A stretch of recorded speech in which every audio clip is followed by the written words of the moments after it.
Welcome to Week in Horror. You gotta be fucking kidding. The only podcast that will feed your horror need. The need to feed. With JL. Yeah, I'm a fucking masochist. I'll watch that shit. Eugene. Somebody has to be the sex symbol, I'm sorry. Alex. Shit, I just demonetized this forever. And Johnny O. How do you like that shit?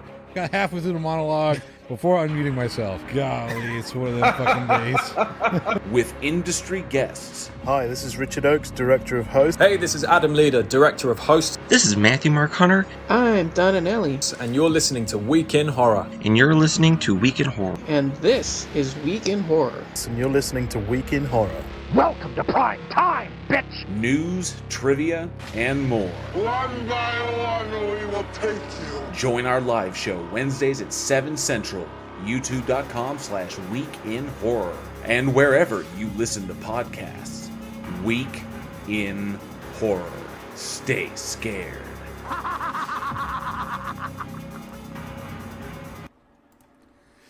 Welcome, horror fans. It is Wednesday, 7 p.m. Central Time. That means it's time for another episode of the Week in Horror podcast, the only post-gravity drive accessible podcast. And if you're listening to us on your favorite podcast host, you can join us here on YouTube for our live show. So you too, what Johnny's... Fuck you, dude. You can get I didn't say anything this time. I didn't say a word. You fucked it up all by yourself. For our live show, so you too can get in on all the bloody fun with us. What are y'all waiting for? Join us! This week, we are covering select horror films released July 17th through July 23rd. Thank you all so much for joining us. I am JL, and with me tonight are Aaron and Johnny O. Hey. There he is. Wow, got some weirdness going on my side, but okay. All right, Charlie. This is where the weekly horrors are. Yes, it is. You see Aaron. He's got himself a nice rack there. See? It's legit neck, perfect. Like a damn giraffe. Yeah, a long neck. All right, so we got some fun stuff we're going to dive into tonight. But first, let's see who is in the live chat. Who has joined us tonight? I'm gonna have to ask you to define that word, fun. Oh, it's gonna be a lot of fun. It's gonna be so fun. All right, first up, we've got Elizabeth Sylvester's in the house. Good to see Elizabeth, one of our amazing supporters. And you can see them all down there in the banner scrolling across the bottom. Those are all of the amazing patrons that help us to make this show the amazing experience that it is. Thank you all so much, Elizabeth, for being here. Travis Brown is also in the house, another one of our amazing patrons. Thank you, Travis. Good to see you. Rodent No Last Name is in the house. Good to see you, Rodent No Last Name. Gabba Gabba to you, and you are early for a change. Appreciate you being here. And Rodent says, I don't have a rant about these films, but I don't want to go off the deep end. Oh, God. Put yourself in the corner. I honestly think he should go on his rant. Just for the halibut. But there we go. You're a funny guy. Anyway, Cindy Johnson's in the house. Good to see you, Cindy. Thank you so much for being here. She says she made it on time. Just in time, Cindy. Thank you so much. Appreciate it. Cindy says, I still think it's crazy. I love watching this stream, but I really don't like horror films. But this is so enjoyable. Well, see, that's amazing. That's cool. That says a lot about... So...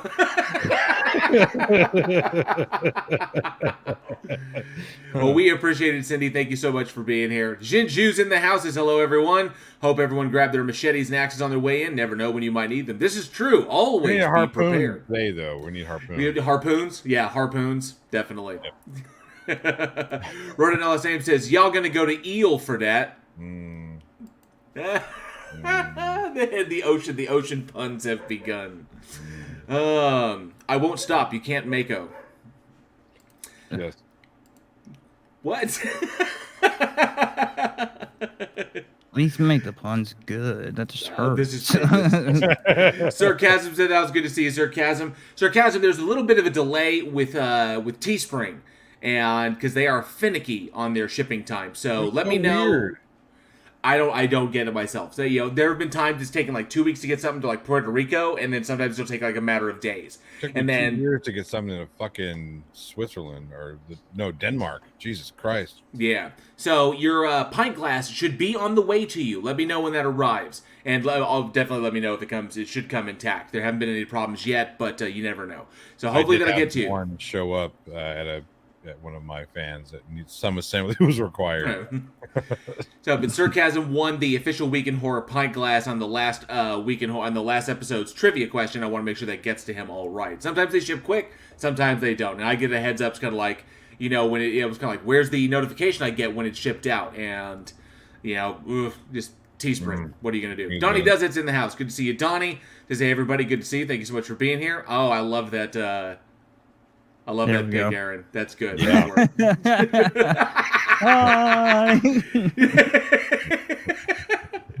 Where's the Godzilla scream? No, you need to do whale sound.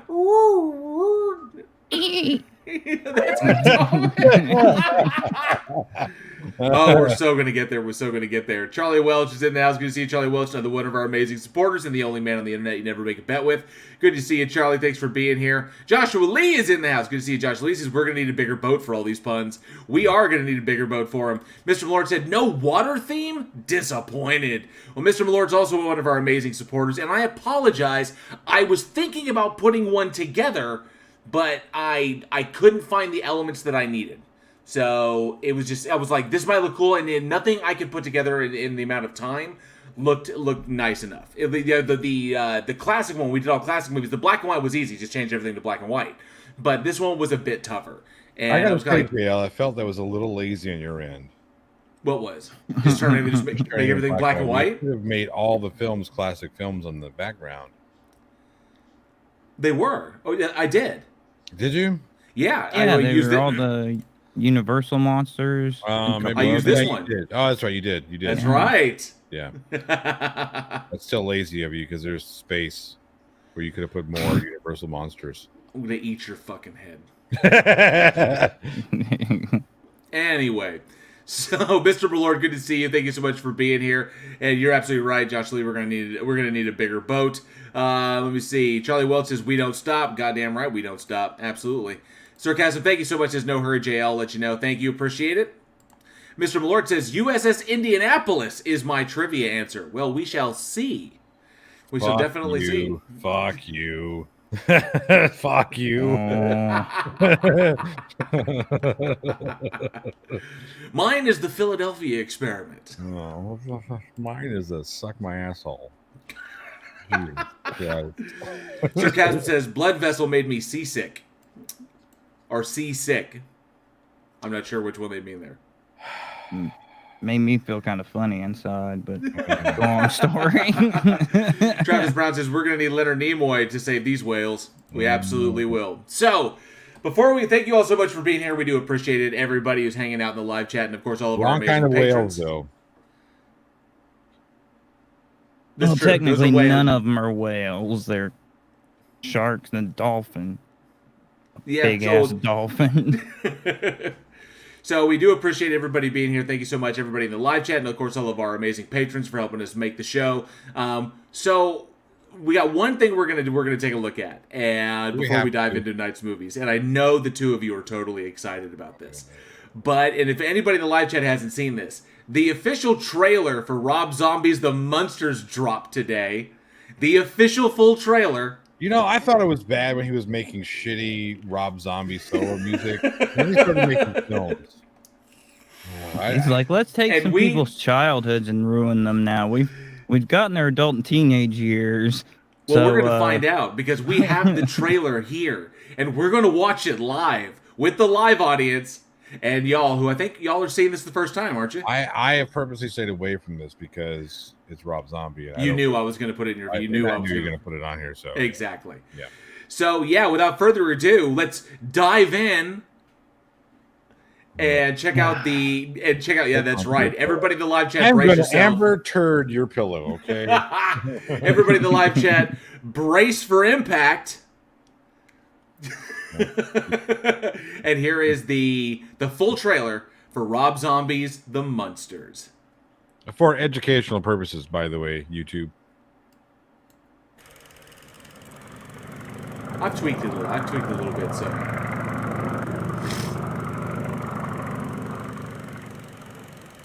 It's not like we're monetized anyway.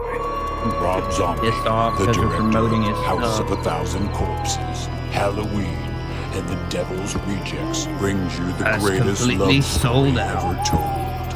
Oh, I don't like the sound of that. Think of it. The brain of a super genius transplanted into the body of a perfect physical specimen. I want a man that makes my blood run cold. A man that every time he enters my crypt, it's like a stake through my dead black heart. I can whip you up a humpy down in the lamb.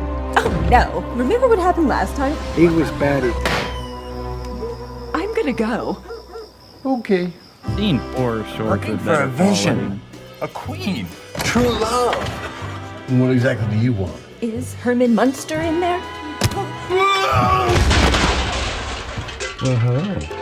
I knew the moment I laid eyes on you that you were special. I understand if you don't feel the same. I'm just a regular gal living a boring, normal life.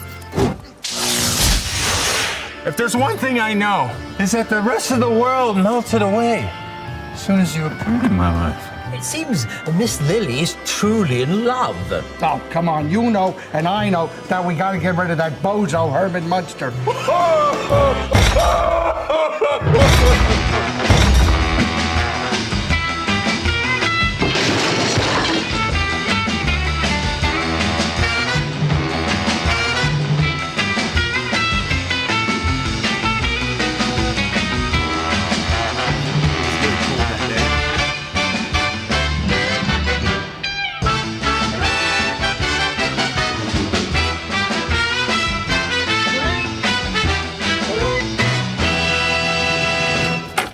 Greetings from Transylvania.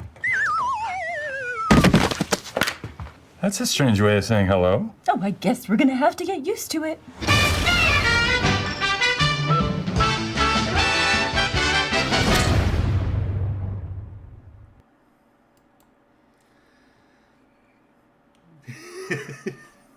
See, the problem is that motherfucker forgot he's not Tim Burton. Johnny just deuced out. He's just like, I'm done. I'm done. Fucking somewhere to cry. Why? Okay.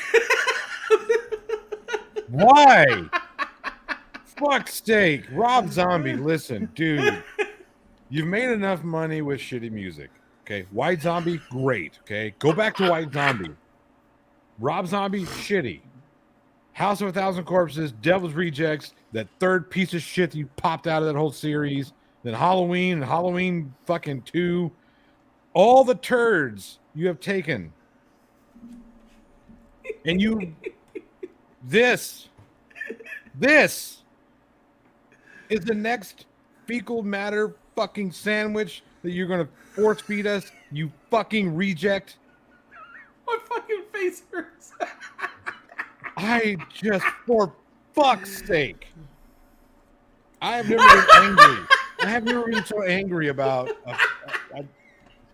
I mean, This is what happens when you take an addiction to horror memorabilia too far. He's got fucking bills to pay, so he's just gonna make whatever now. this is like the Nick Cage version. I would hate to see Nick Cage do monsters though. Especially as a Why grandpa. does it look like the shitty Son of the Mask? Why? Yeah, there's something up with the frame rate and the digital film quality on that, or the recording quality, because it looks like a web short that has been recorded I as. seriously thought that this was like a prank that somebody was pulling on. I actually kind of, towards the end there, I actually kind of get the feeling myself. I was like, this has got to be a joke. This has to be a fucking joke. But apparently not. So, Jinju says, oh no! Let me see here. Mr. Malord says, this is like Dukes of Hazzard when they replaced Bo and Luke with guys that looked like them. Donnie says, I recognize that control room. Let me know what you recognize the control room from. I'm kind of curious because it didn't pop into my head, so I may have missed it. Because if it was in color and it was originally in black and white, I may have missed it. But let me know. Travis Brown says, when I saw this trailer this morning, I have to admit that I'm interested to see it. Sarcasm says, someone please Roblox me before the release. Jinju says, was that Cassandra Peterson? That was not Cassandra Peterson. That was Sherry Moon Zombie. That was Rob Zombie's wife. I think he's talking about the witch that was there at the door at the end. Cassandra Peterson's supposed to be making a cameo in the movie from what I've heard. Yeah. I don't know if that's her. Elvira needs the money, I guess. I don't know. I just don't know. Hey, don't you insult Cassandra Peterson? I'm not insulting her. I think Joshua Lee says, well, that sunk my battleship. Johnny Does That says, this reminds me, have you ever seen color photos of the original Addams Family set? The entire place was bright pink and gold. They did that because it made it look right in black and white. In black and white? Yep. Very cool.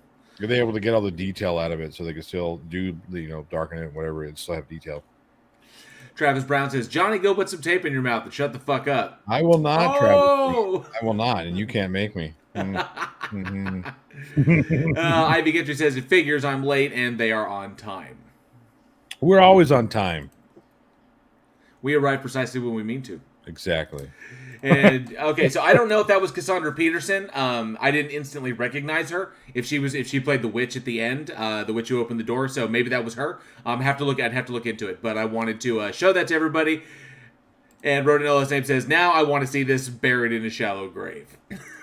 I want to pretend that this was just a nightmare that I had. I'm awake now, and now we're on to great movies. Oh shit.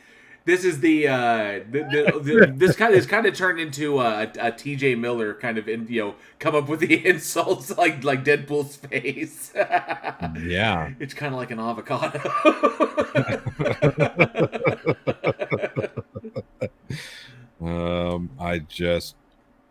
That is Cassandra Peterson. I just verified that was her. Okay. Yep.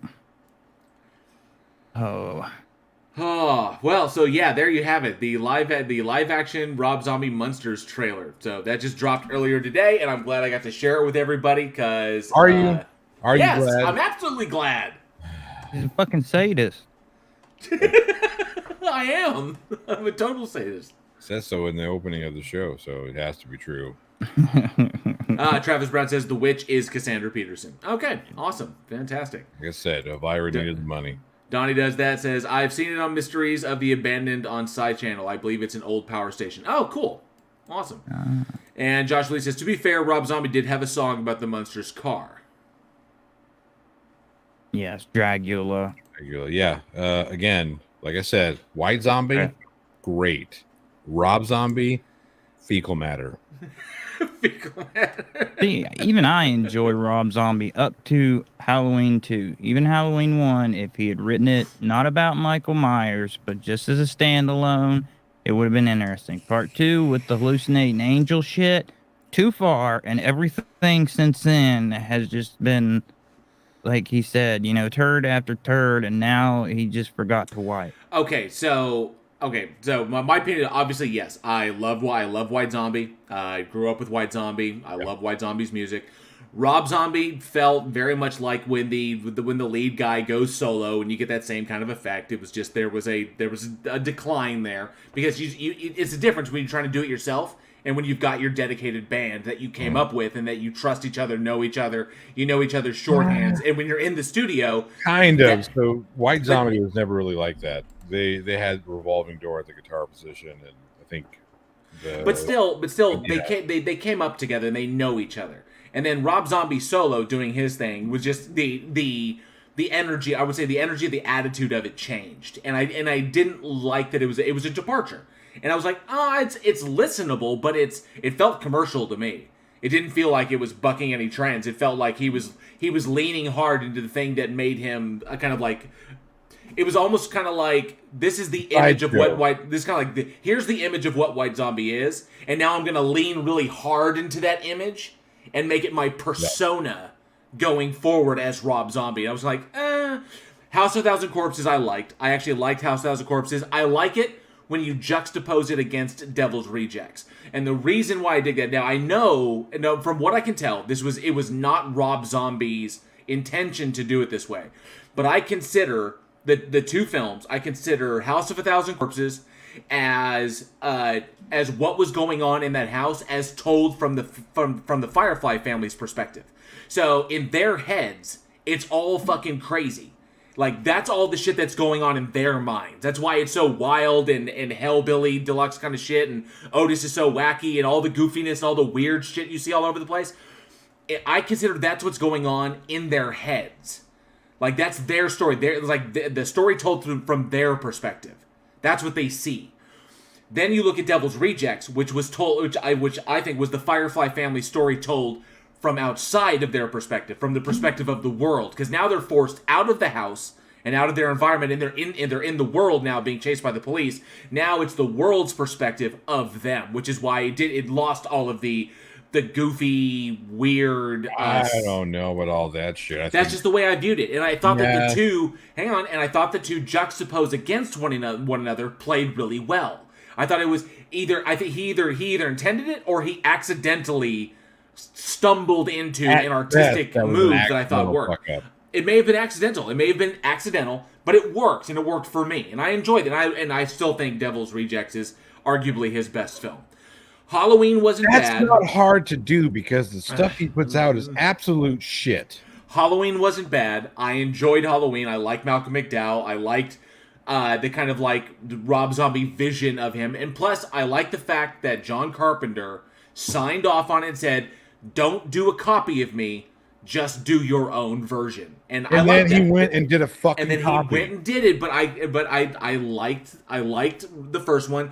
The second one, unfortunately, there was a lot of studio problems, and he was pressured very hard by the studio to get that movie done. We can blame this now. No. But he also, that was part of it, but he also chose to take the story in a direction that I didn't necessarily agree with. He was trying to do a deeper examination of how violence infects everyone around the perpetrator of that violence, how it infects lives and destroys things beyond the scope of just the victim and the victimizer and the victim. So it wasn't just about Michael and the damage he did to the people he killed, but how that lasting violence persists beyond that, beyond the scope of the crimes themselves, and how it infects everybody. And I thought the movie kicked off, and he was examining that okay, but then he went into the whole, deep-seated rage and how there's, the generational idea of it, and I thought he kind of lost the plot. And the first quarter, I would say the first 25% of Halloween 2 was decent, but then, the back three, it just slid off into oblivion. This is what happened. There's Rob Zombie got the flu, okay? He spiked a fever, and then ate some spaghetti that had mushroom sauce on it. But the mushroom sauce was homemade mushrooms. Silence Ivan. Yes. He had a fucking fever dream and said, "Hey, I think that's going to make a great movie." And then he fucking took a shit. And then he dug out of the shit. And here's his movie. And I have to say that, and 3 from Hell, I was very disappointed in. I went, 3 from Hell had its little kind of premiere thing where it was in theaters. I went with Angela and friends to go see it, and I was really, and I don't consider myself, I wrote it in the last name, I don't consider myself a Rob Zombie apologist. I try to look at it from as objective a standpoint as possible, knowing everything that was going on at the time that these projects were being made. I look at it objectively too, and objectively they're pieces of shit. 3 from Hell, I was deeply disappointed in. The only thing that I thought was okay about that film was the addition of Richard Brake.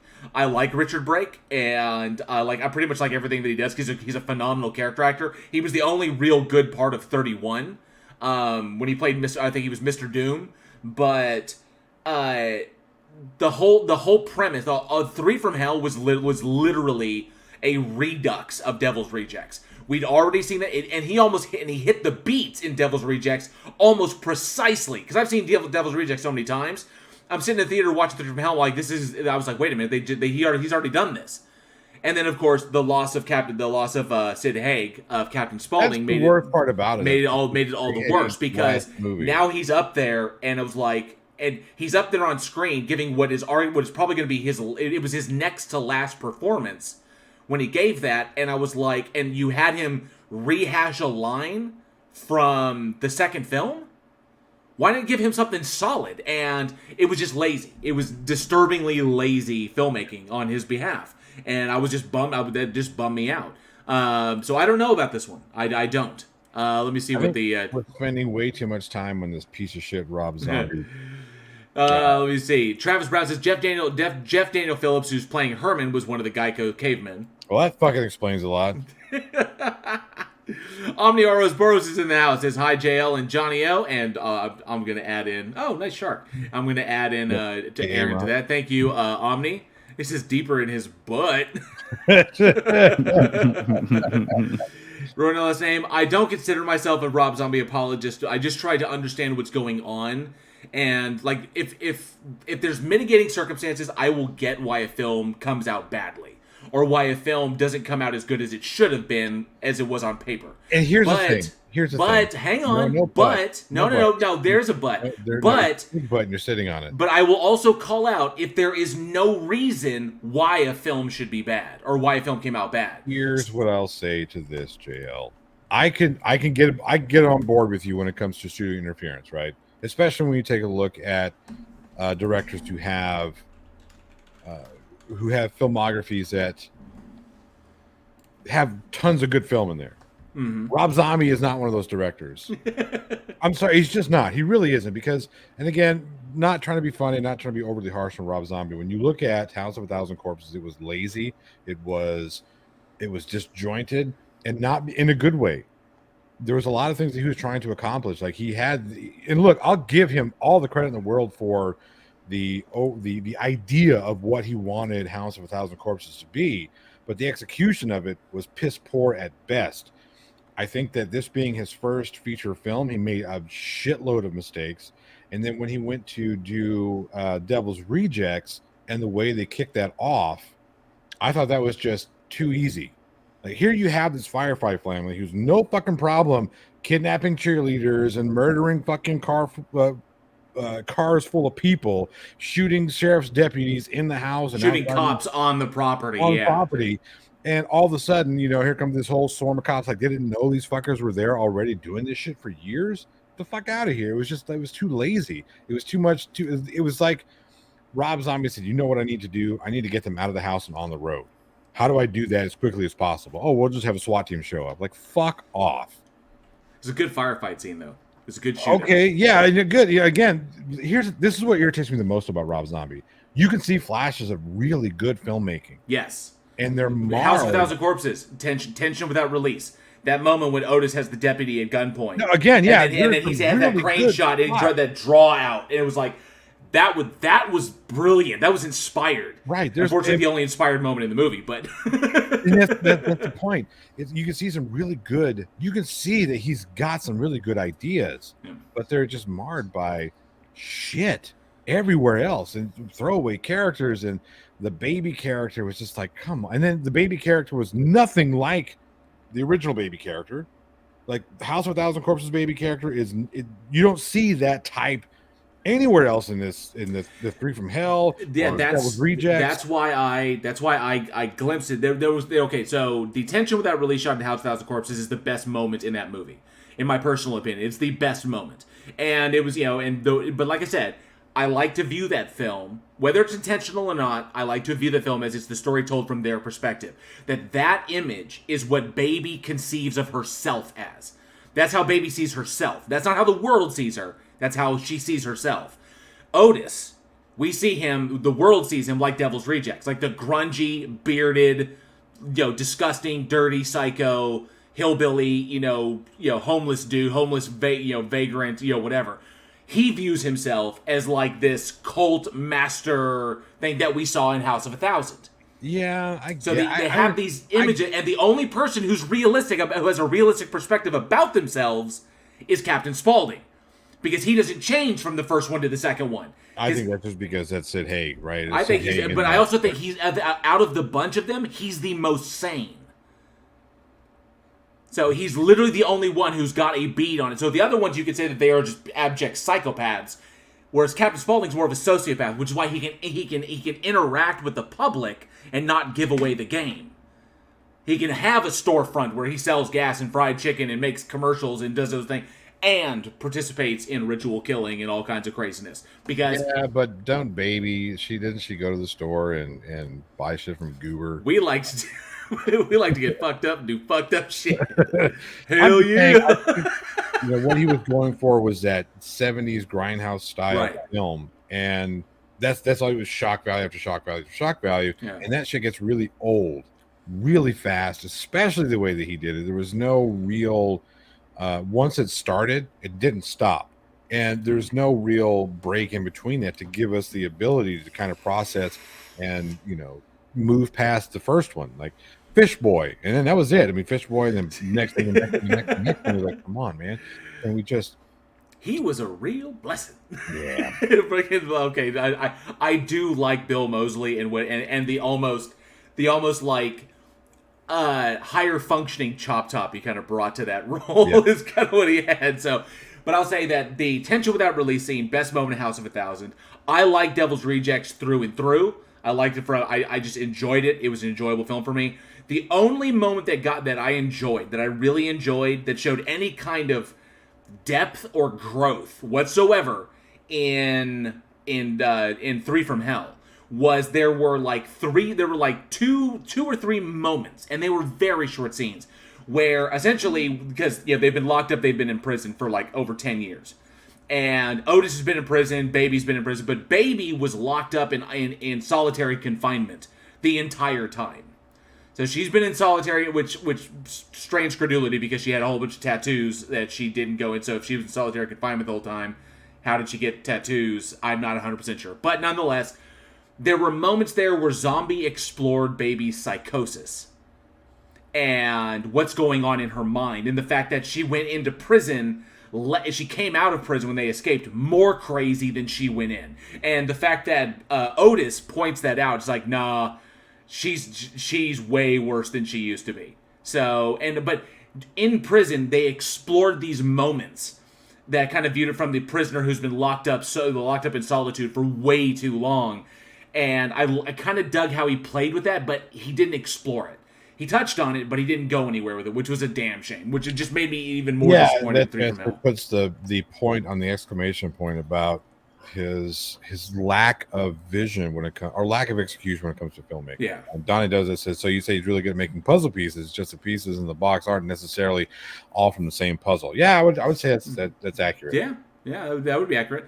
Let's see here. So before we jump into our movie tonight, let me see what's going on. Rodinello says, so JL is saying everything Rob Zombie does is gold, and The Munsters will be an Academy Award-winning classic.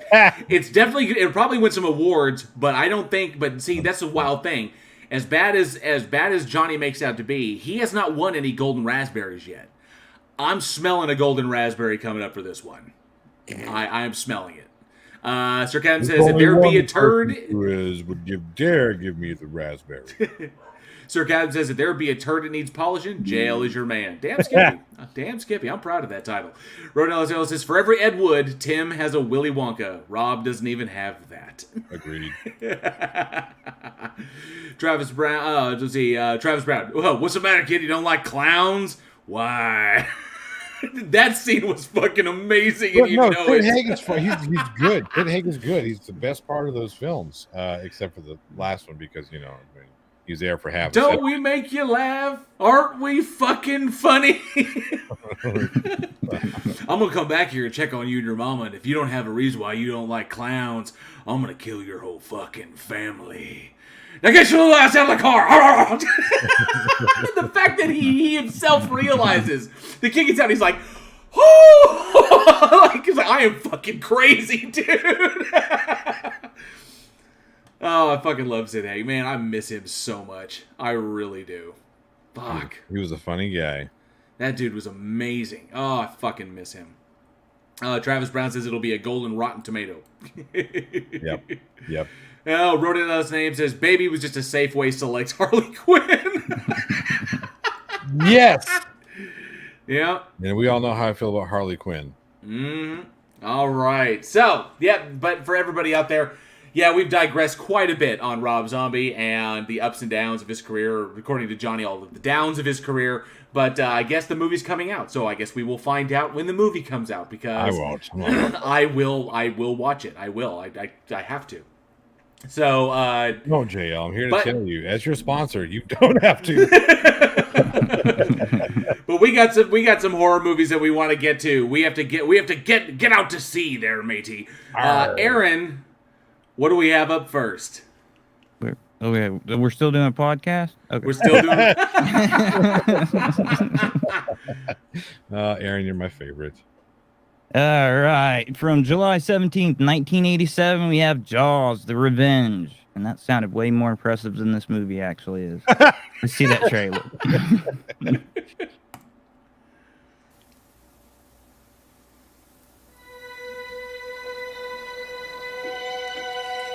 Instinctively, man has always been drawn to the sea. Its beauty, its mystery,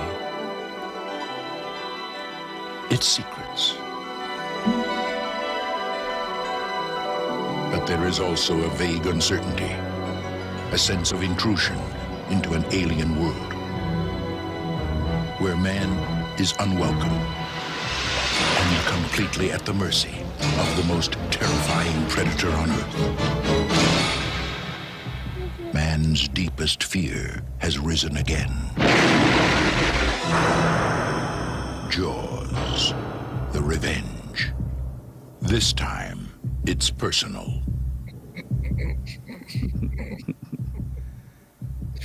Oh, so funny. I don't want no rose unless they're sharks. My cocaine. Directed by Joseph Sargent, written by Michael de Guzman, based on a violation of a great novel by Peter Benchley, starring Lorraine Gray, Lance Guest, Mario Van Peebles, Karen Young, and Michael Caine. Because he needed money. Yeah, pretty much. And just basically, Shark somehow forms a psychic bond with a family, tracks them all the way from Maine, I think it is, down to the Bahamas at the speed of a plane and starts murdering them. Sounds about right. This was I don't even know where to go with this damn thing.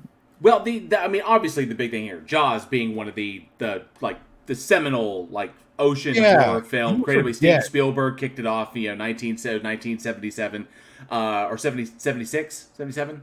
I thought it was earlier than that. Was it earlier than that? That was 74. I thought it was a little bit earlier. Or was it earlier than that? I thought Jaws was 74.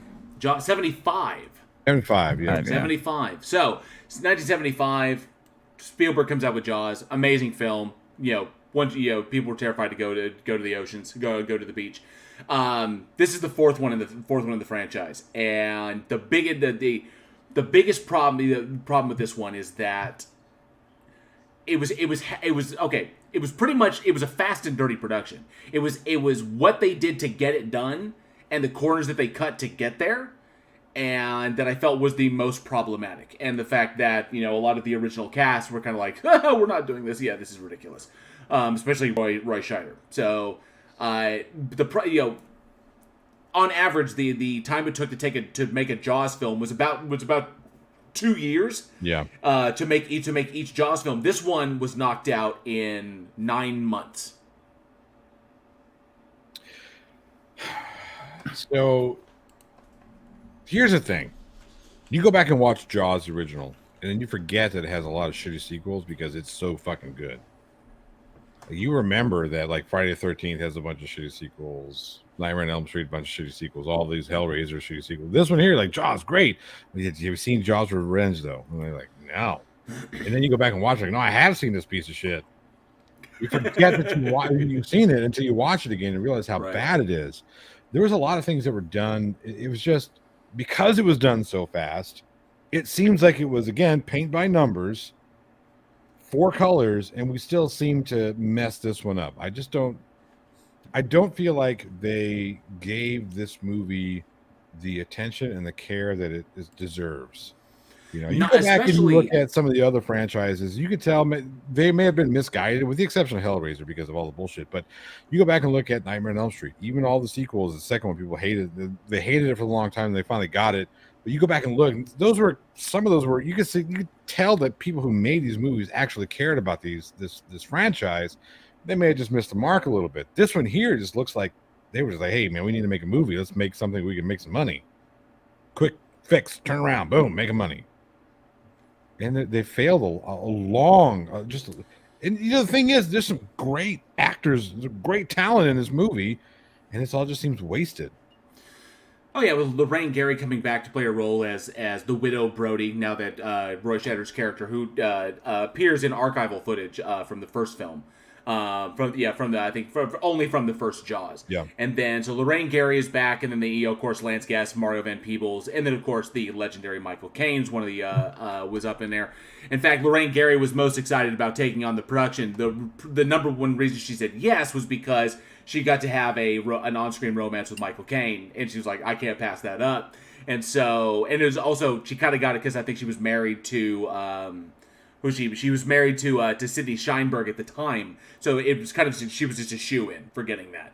And the problem with being with this is that when MCA Universal greenlit this movie, they were going through a particularly difficult time, and CEO Sidney Sheinberg saw that a third sequel to the film was going to would likely make a good profit and be able to kind of like float Universal long enough to try to see if they can get another solid production under their belts.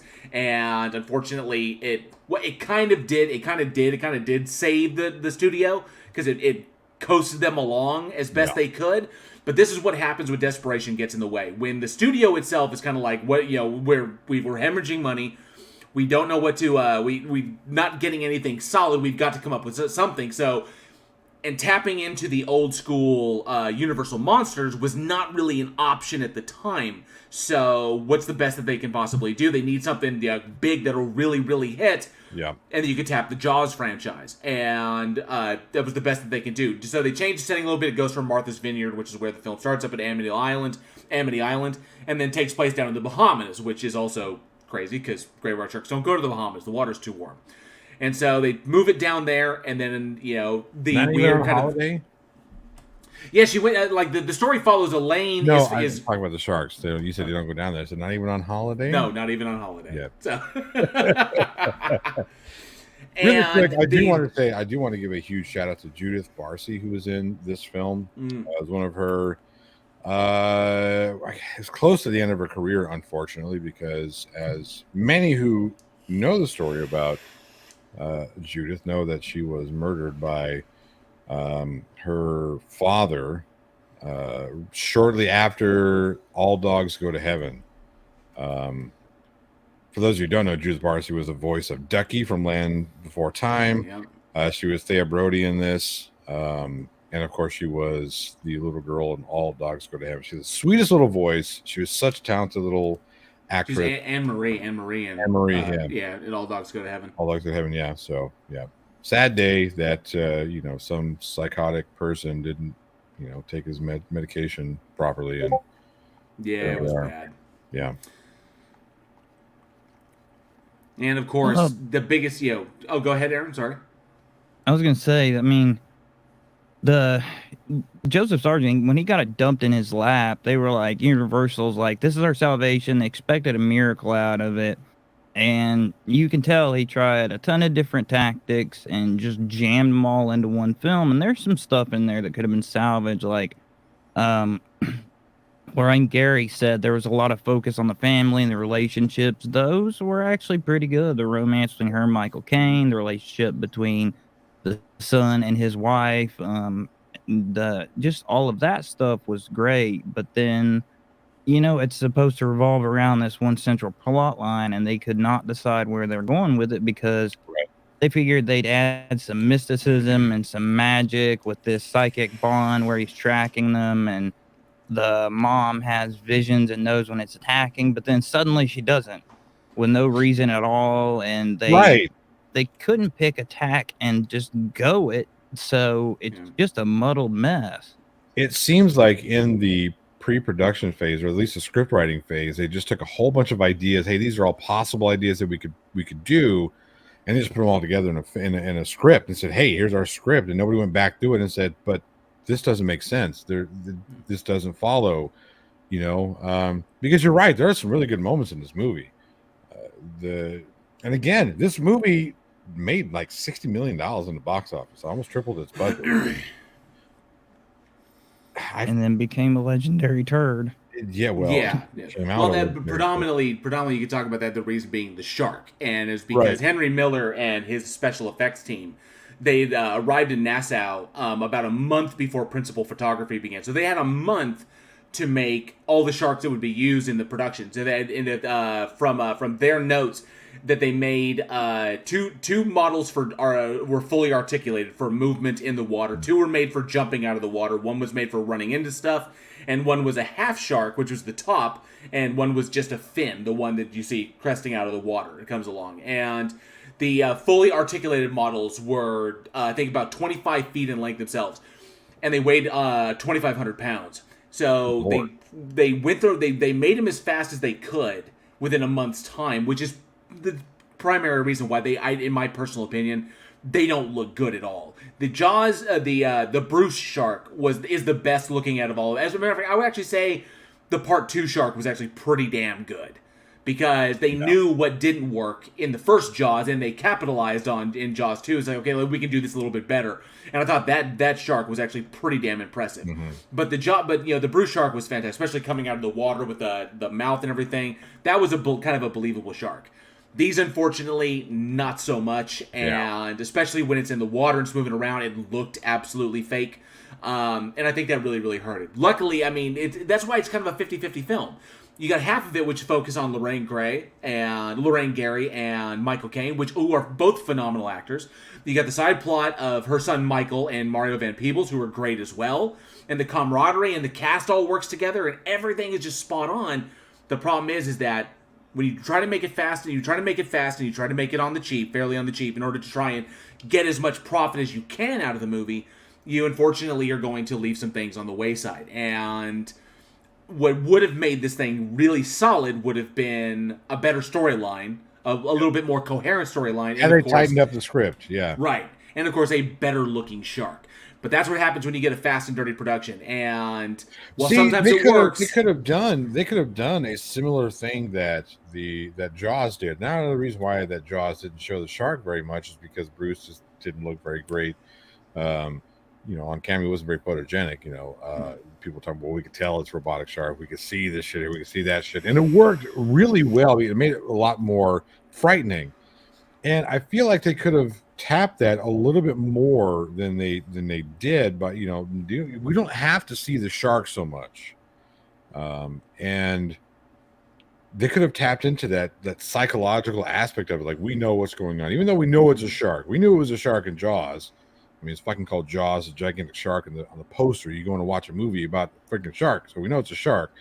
So you don't have to show it as much as they did. And they could have gotten away with some bad shark effects like the first one did, because they didn't show it so often. And they had that brilliant idea of saying, well, how can we show where the shark is without showing where the shark is? Right. And that's attaching the buoys to it, the barrels to it. Yes, the barrels exactly. popped up. There's the shark, and then the barrels are moving around. I was like, all we need is something to drag barrels on the surface of the water, and then we know where the shark is. Oh, good. That was very brilliant. Yes, excellent way of doing that.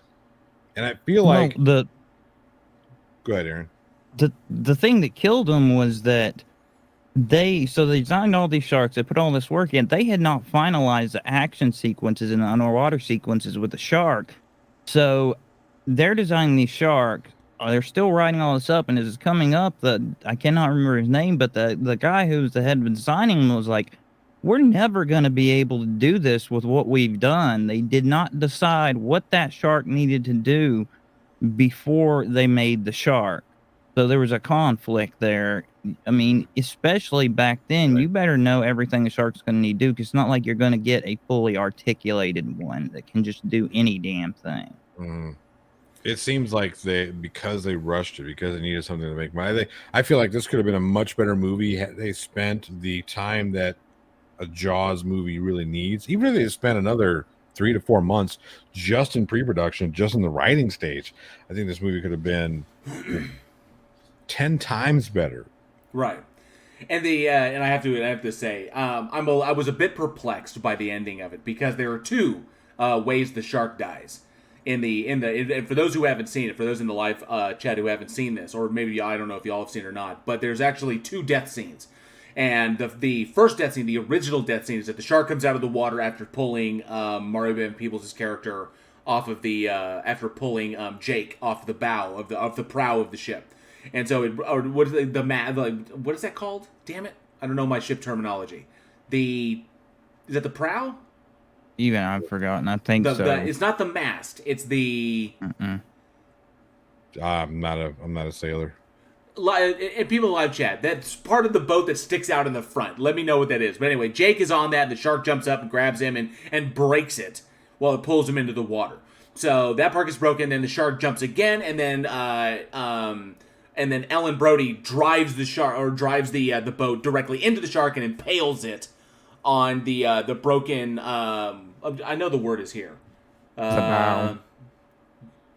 Just looked up. Yeah, it's just the bowsprit. The bowsprit. So she impales it with the broken bowsprit and impales it, and then the shark bleeds out and dies. And then it goes, and then that's it. That was how the shark originally died. But apparently, it looked so fucking bad that they had to it just looked terrible. The model that they had made of the boat, and then the shark itself, and the model of the shark just looked terrible. So they went back and they reshot it, where she does the same thing, runs the boat, and then the shark inexplicably explodes. And then they intercut the death scene from the shark in the first Jaws and use that again. The poop deck. That's what it's called. No, it's called. Well, no. The poop deck is a real. I know I know what it is. You have the poop deck. That's a real thing on a boat. It was. Thankfully, we have more sanitary conditions and shitting off the backside of a ship. So, but yes, the bowsprit is what she impales with. And for some reason, the shark blows up at the end of this one, and then they took the death scene with the blown up shark is sinking at the end of the first movie, and they intercut it in this one. I guess that's the one that went. I don't know. Yeah. Yeah, so there were obviously a lot of bad decisions made on this when you're trying to make something fast and dirty and trying to get a movie out there to try. This is where the problem with touching such a beloved franchise, especially after the third film, because this film completely ignores the events of the third movie. That one wasn't even the events of that aren't mentioned. In fact, according to the fourth film, those events never took place. So it's literally 1, 2, 4, and then 3 is kind of like a standalone outside of it. And so, do what? It's another fever dream. Like a fever dream? Yeah. And then in this particular one, Universal was desperate, and I understand that. They're a big studio, and they were going down. They'd had a bad run, and they decided to tap into one of their beloved franchise, trying to make some quick cash. And unfortunately, from what I understand, they killed it. Because nobody has gone near the franchise. They could have done a Universal Monster movie. Probably cheaper and made money. It's just, hell, that would have been a perfect time for a conjoined universe, for a dark universe. Dracula, Wolfman, Creature of the Black Lagoon, and do something interesting. Even though because this was 1980s. Not hire Tom Cruise. Or Russell Crowe. I feel like Russell Crowe's because Monster Squad came out the same year. Yeah. Uh-huh. So Monster Squad came out, I think it was in August, and this one came out like 1 week. Monster came out 1 month later. Maybe that's why they couldn't, because that movie was already being made. Maybe. Maybe. I know they didn't get any rights for Monster Squad. It had no official Universal rights. That's why it's called the Gill Man and not the Creature. Okay. Yeah. So they maybe what could have been, you know, what definitely could have been. Well, I mean, that explains it. That's why it exploded when the bowsprit hit it. It is in fact a vampire, hence its wide array of psychic power. There we go. There we are. But then it wouldn't be able to go. Definitely wouldn't be able to go down to the tropical because this is what happens. Desperate measures get you into desperate situations, and sometimes studio execs just don't have the. They see money first before they see kind of legacy, and unfortunately left Jaws with a really, really bad legacy. Luckily, we can always go back to the first one and enjoy Steven Spielberg's masterpiece, and you know, Sheriff Brody being a badass and taking on the shark, sinking ship. Smile, you son of a bitch. Fuck yeah. I don't know how his wife is having memories of shit that she wasn't present for in the fourth film. But I digress. She's tapped into the ether. Yeah.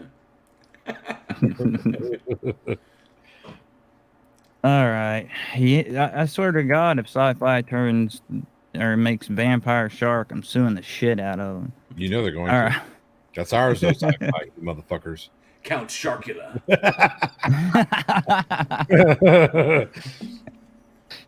Oh, all right. So the question we have for you is, should they make a Jaws reboot? Yay or nay? You can let us know at weekinhorror@gmail.com in the comments or in the live chat. Hey, JL, what's the name of that new Jordan Peele movie? Nope. There he is. Nope. Yeah. No. Hell no. No. There have been some rumors that the Jaws has been eyed for a possible reboot. I don't know. Get into existence, damn it. I know, but just like, well, I mean, same thing. Like, it's kind of like Princess Bride, kind of like Labyrinth have been eyed for reboots, but I think the fandom is like, no, do not touch it. They did redo the Princess Bride, but it was one of those actor things during the whole pandemic where they all did like a Zoom reenactment of the film. Oh, okay, gotcha. But yeah, it's like they're so dense. They don't get that all these movies. The big reason they're so huge is that A, they were original. The idea hadn't been done before. And B, they just occurred during some magic time that just set them off and made them eternal for us, and you can't duplicate it. So stop fucking trying, because you're just taking a shit on our memory. Yeah, just ruining our childhoods. We had some new people jumping in. I want to say hi to real quick. Alpha K91 is in the house. Good to see you, Alpha. Thank you so much for being here. And I see a Flat Derp is in the house. Good to see you, Flat Derp. What up, sir? Good to see you. Thank you so much for hanging out with us.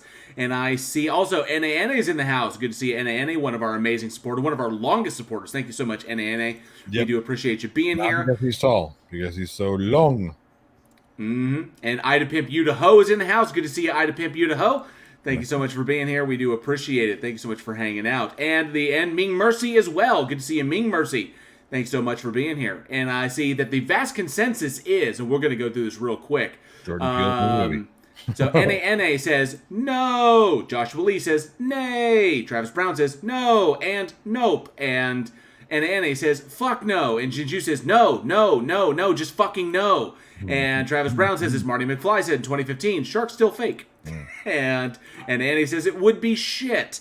And then, of course, I think, generally no. And wrote, people say generally no. But Ming Mercy says, fuck yeah. I think Ming Mercy just likes to watch the world burn. Ming Mercy says, I want to see the shit show that comes out. Yep. It's not about money. It's about sending a message. And that message is, pay the goddamn bill. All right, Johnny, what we got up next? All right, up next, we've got the 2019 horror film that was filmed in Melbourne, Australia, actually called Blood Vessel. Let's watch this amazing trailer. You know what I think is strange? Move the other way. Hey, what was you throwing overboard? Enough! Always is fighting and shouting. No one comes to see.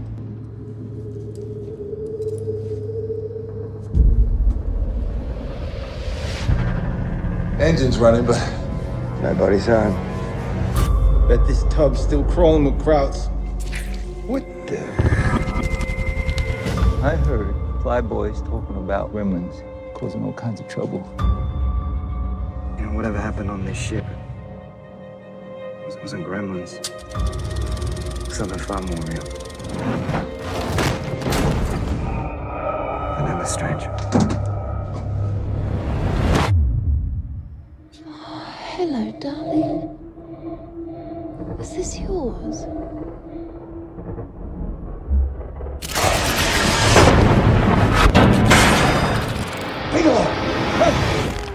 Get fucked.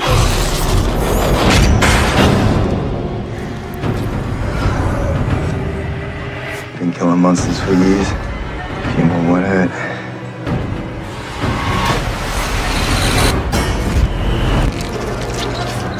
Human nothing of death. Yeah, I've been through worse.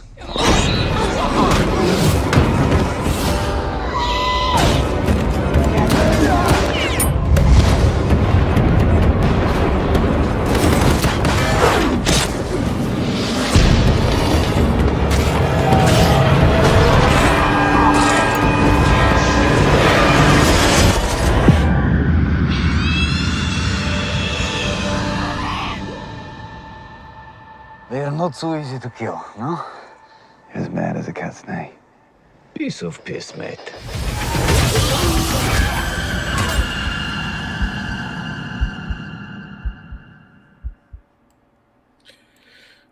All right, that was, as we said, Blood Vessel. Again, filmed in Melbourne, Australia, directed by Justin Dix. Written by Dix and Jordan Prosser. It stars Alyssa Sutherland, Robert Taylor, Nathan Phillips, Christopher Kirby, John Lloyd Fillingham, and Alex Kook. It's actually Coke or whatever gives you shit. I'm just kidding. I apologize if I fucked up your name. The film premiered as a closing night film at a 2019 film fest, and it did really well at this film fest, so people thought people were going to like it. Now, basically, as you saw in this trailer, it was a bunch of people who were stranded on a boat or a raft who happened upon a German, I guess, battleship or a cargo ship. Like a destroyer or something. Yeah. And this thing just happened to come across some vampires, and that was its haul, its cargo, and people saying, "Hey, here's a creepy box. Let's open it and find out what's in." And we all know what happened. Always brilliant. The greatest idea everybody's ever had. Creepy box. Open that shit. So I first and foremost about this particular film. One, I absolutely loved Blood Vessel.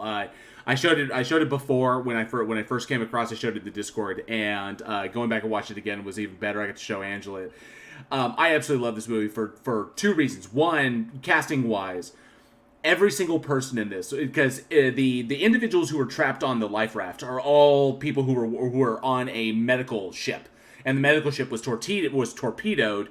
And they were people from all over. So you had, on the life raft, you had a couple of Americans, you had English intelligence, you had two people from England, two people from America, you had a Russian, you had an Australian, and I think so you had this nice smattering of cultures all across, all throughout the survivors, and they all, and I think like one dude is Italian, one guy who is and all the different, so you have and they're all kind of stereotypical. It's fun to watch them all playing off one another because everybody's got reasons for like why they're hard and why they're tough.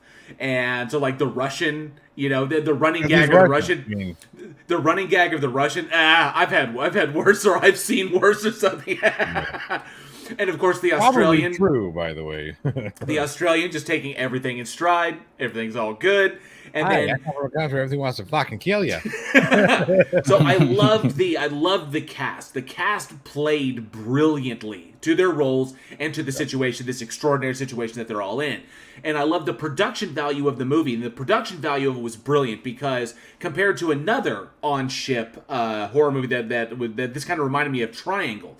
Triangle also took place on a ghost ship where the survivors on a life raft or a capsized ship jump onto a ghost ship, and the ghost ship turns out to be, all kinds of craziness going on. In that particular one, when they were shooting Triangle, they had to, the confined nature of the ship made it very difficult to shoot in. So they actually had to create a fake gangways and fake hallways because everything on a ship is very, very cramped and confined. Just because everything's got to be packed together really, really tightly in order to get everything in there. In this one, they didn't do that.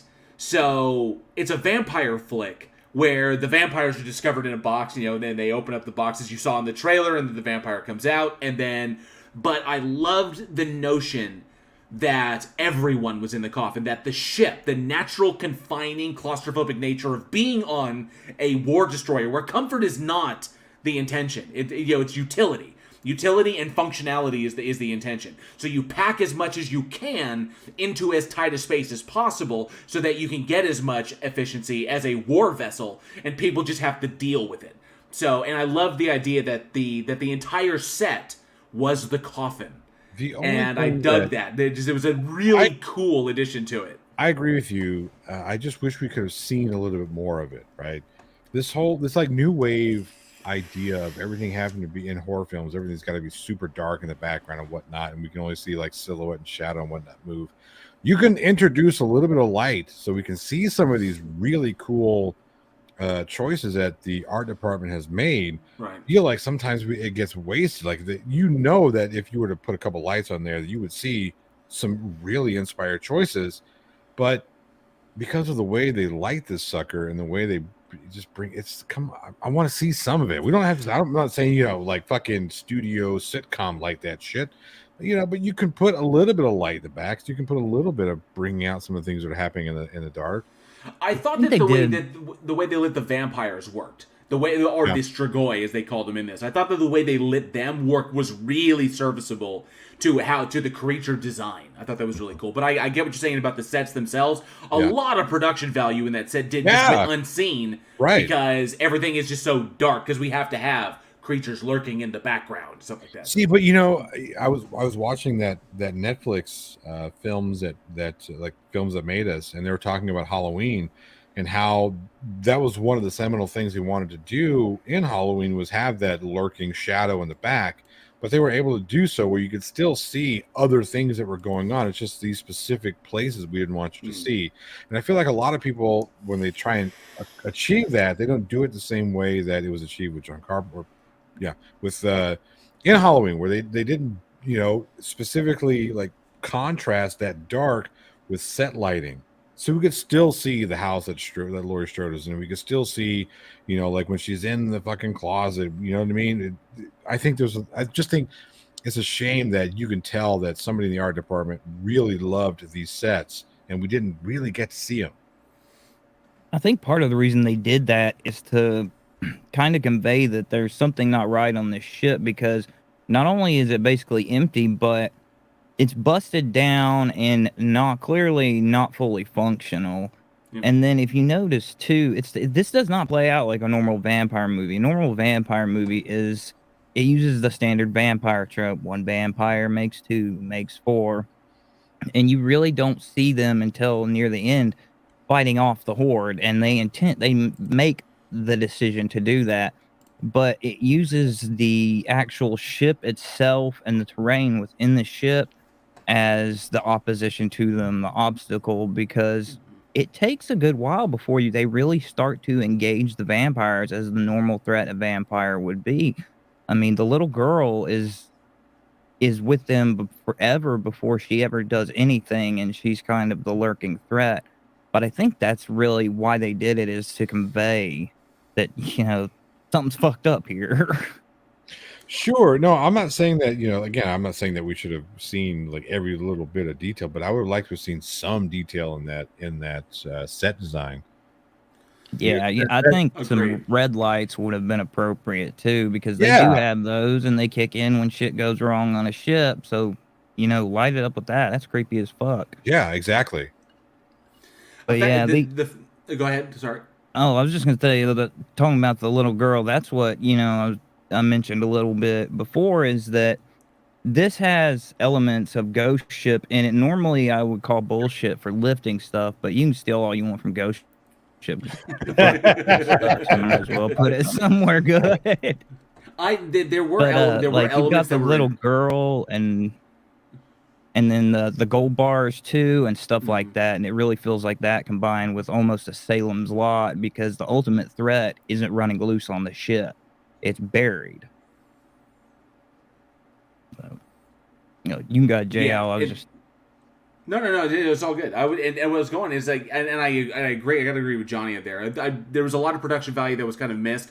I did dig that one of the reasons why they kept it so dark is that they could do like the flashlight reveal of like when they're finding bodies everywhere and finding the damage destruction that's done, and to kind of set up the kind of the atmosphere of the vampires being present.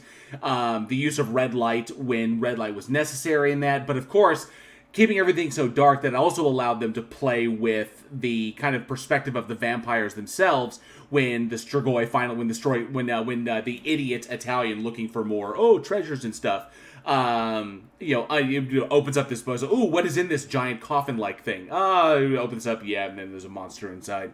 So, and I like that the use of the darkness allowed us to play a little bit more with what we could do when we bring out the monsters, and of course doing the reveals in the ship. It's a wonderfully atmospheric little film and really, really smartly made. I enjoyed it, and a lot of you could tell a lot of love and a lot of passion went into it. But one thing I dug that just kind of stuck out to me, being even your classic vampire trope, and we don't want to like spoil how it's going to end. We're going to go like this, but there was one thing that stuck out to me, and that was, and I want to kind of get your guys' opinion on this from a storyline perspective, and I think it's really, really cool. When we talk about World War II, we're talking about the H-Man and the aspects of the Third Reich. Mm-hmm. There's always been talk of and Aaron corrected me on my pronunciation, the Thule Society. Or what some people mispronounce as the Thule Society. It's the Tula Society. The Tula Society. Mm-hmm. Yeah. So the Tula Society as villains. Now, the only time I've watched shit tons of horror films, and the only time I've ever seen the Tula Society as a major antagonist was in the Hellboy films, and that's because Miller wrote those to be they were the big bad in that, summoning up Rasputin and all the other baddies that went along with that. So, and we finally, I don't want to risk it, Skitch Crasher. Good to see you, Skitch Crasher. Thanks for being here. Eugene Hawk is also hanging out in the chat. Good to see you, Eugene. Saw some more people popping in. So, but yeah, I dig the concept of the Thule Society as a villain, as like the villain, and here they're kind of used in that sense. What they were doing is that the Germans were marching all over. The Germans were pretty much raiding homes for artwork and gold and any valuables they could find to help fund the war effort. And that's ostensibly what they did, is that they raided this ancient home or castle in Romania and stole everything inside of it, packed it onto the ship, and carried on. So you have all of their artworks, and of course they stole the giant coffins that were inside the house and brought them on the ship as well. Who does that? Who steals coffins? I mean, come on. Well, I think they were all boxed up, right? Yeah. It was a very nice coffin. They look really very ornate coffins. So they steal everything. They steal everything and they pack it onto the ship. Somehow the little girl gets changed, the little girl gets free, or the little girl was already there and she got turned. I don't freaking know. And of course, shit obviously gets real. But I like the Thule Society as a villain, like in Hellboy, but they're so often used. Such a magnificent or such a great villain based in history, based in actual history. Why aren't they used more often? And when they are used, they're typically used like tertiarily. Like the Thule Society was doing this, and this is the reason we have this giant problem.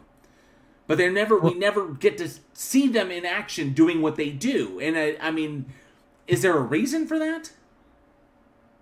So I looked it up back when Hellboy first came out, and I've looked it up a couple times since, and there wasn't a lot of information. Thankfully, that's changed, and I looked it up. And basically, the Tula Society, they are what started. They started as just, how did they put it? It was basically just a small organization. And then it grew from there, and it changed and morphed, and eventually it is what became the German Workers' Party, which changed to the Nazi Party and everything. And the odd thing is, it officially broke up in the 20s.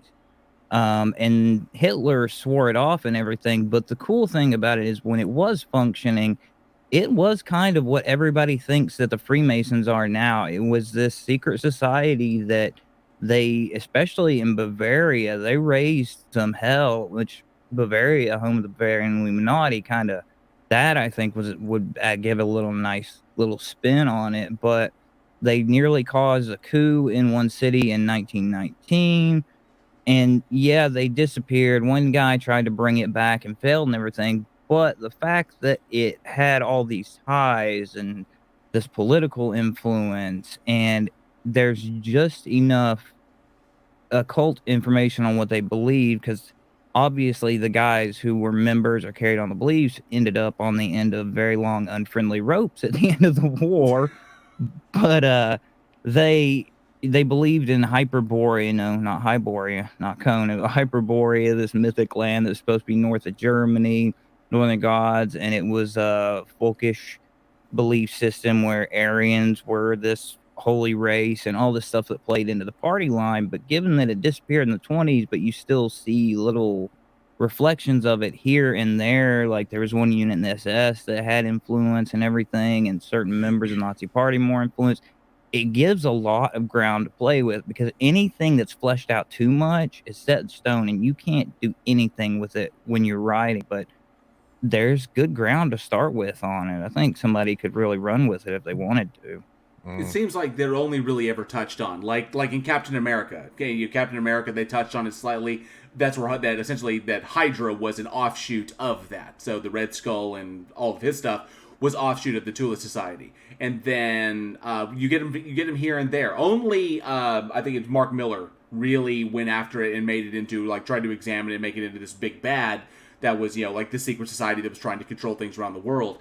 But nobody ever really touched on it, which is a shame. And even in movies like Iron Sky, where the Third Reich has persisted and now they're like on the dark side of the moon and, they have a civilization there. As goofy as that sounds, but I saw really, really cool stuff here. I saw the trappings of like I wouldn't say a spin-off of this, but maybe set in the same universe. I saw really, really good stuff here, and unfortunately I'm always bummed because they never go deeper into it, because we've got this particular, because now it's a vampire flick.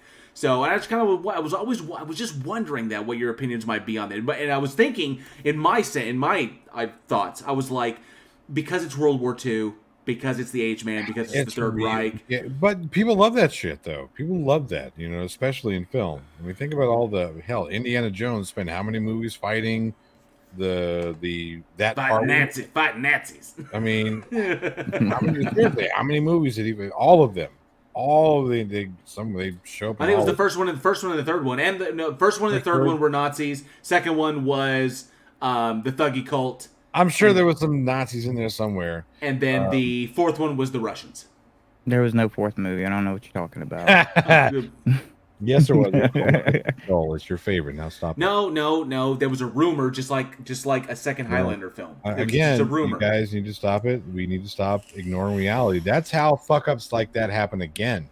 Because we ignore the shitty fuck-ups that have already happened, and we don't say, hey, no, it didn't happen. And then somebody makes Jaws Sharknado 14, and then we're like, oh, fucking, how do we make what Aaron's got there? Sharkula, which actually exists. So we may get sued instead of them. Maybe. We'll see.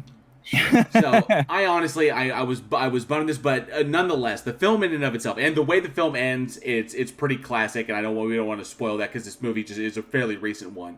But it's a really, really good example of what you can do when your set design and your production design is on point. This is what happens when you take time in pre-production. When you take time in pre-production to really plan your shit out. Yeah. You get a really strong film, a film that was the last entry, if I remember correctly, because I know you brought it up. It was the last entry in that horror fest that it went to. In Utah.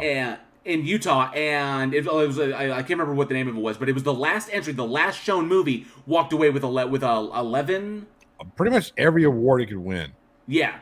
So I mean that's where the heart of it is planning your pre-production, getting all of your ducks in a row, and of course, a director with a vision, people who understand the vision know how to execute it, and of course, a cast that is fun and it has an obvious camaraderie that they built together. You know, being set against the backdrop of World War II. I really, really love this one. It's a lot of fun. I'll probably show it again in Discord, just because it's just a good classic monster flick. Not to mention a unique vampire design that you don't often see these days. Quick correction: it was nominated for 11 awards, winning 3. Winning 3. That was Film Quest in Provo, Utah. Film Quest. And I like the breakaway from the vampire from what we get today for vampires. You know, because vampires, I think, were kind of spoiled. You know, you got underworld vampires, Twilight vampires. I think 30 Days of Night try to break the mold a little bit, but then it went quickly back. We like our vampires beautiful. You know, vampires. Hang on a second. We like our vampires dangerous in a sexy way. But vampires were originally dangerous in a sexy way, and this is what people seem to forget. Vampires has always been about social class structure and how the upperclassmen, the prim proper motherfuckers, the aristocracy, were sucking the life out of the lower class. So yes, they're supposed to be dangerous but sexy, but not sparkly. The very, very original ones are based on disease, because they take and everybody in the family dies, you know. It couldn't be a disease. We couldn't be transmitting it. So they dig up the grave. It's bloated blood. They say it was sucking blood from the family, and they would stake it into the grave so it couldn't get up again. And I'm sure that was everybody's favorite job. Rodano's name says Near Dark vampires, best vampires. Near Dark vampires were really, really good. I love Near Dark. You guys are jumping the gun here, but that's going to be the question that I'm going to ask you all. Oh yeah. By the way, stop jumping the gun, damn it. You mean don't jump the shark? Don't jump the... We show Jump the Shark a long time ago. Don't worry yourself. There ain't nothing but sharks underneath us, my friend. We ain't coming down. Anyway, what I want to ask you, based on the fact that this was an unusual vampire type, one that is not often used, what is your favorite vampire type? Let us know at weekinhorror@gmail.com, in the side chat, or in the comment section down below. I gotta say, what's that? Succubus. Succubus? Not a vampire. Well, you got your classic Lugosi vampire. You got a classic Lugosi Dracula, or the Anne Rice vampire. Or you got the Christopher Lee one. They had the Christopher Lee style Dracula that does that's messy with its food and doesn't know how to keep its fucking food in its mouth. And then you've got your 30 Days of Night vampires. You got your Near Dark vampires. You've got your supernatural vampires. The way they were portrayed with the jaws that drop down. You've got all manner of like the Gary Oldman style vampire, the shapeshifter vampire, which is really strong in the shapeshifting abilities. Ivy Gentry says vampires are dangerous and sexy, but definitely not sparkly. You got your Twilight vampires, and then you've got like Hemlock Grove. You got like your Hemlock Grove Upir, which was a slightly different style, and then you've got this kind, which is the Strigoi, which is another take like on the Strain, which is also the Strigoi, which are also vampires, but all different kinds of styles. So more towards the monstrous side, or more towards the I'm dangerous in a sexy way. Of course, this succubus is a vampire. Sometimes it shits in your bed. Rodano's name says energy vampires from What We Do in the Shadows. The energy vampire, calling the energy vampire. Fuck yeah. All right. So, on to our next one. Have next? Yes. So, this next film, released July 22nd, 1977, we have Orca, the Killer Whale. So Gail finally assigned himself the Uber turd. It's not the Uber turd. I gave you the Uber turd. That's true, yeah. I don't know. I like this movie. I don't care what y'all say. I like the actors in the movie. It's an amazing comedy. The ancient Romans called him Orca or Canis, Latin for bringer of death. He is without challenge the most powerful animal on the globe, the killer whale. Orca has 48 teeth, set in 2 impressive rows. In some respects, the orca's intelligence may be even superior to man's. They remain loyal to one mate for life. As parents, they are exemplary, better than many human beings. And like human beings, they have a profound instinct for vengeance.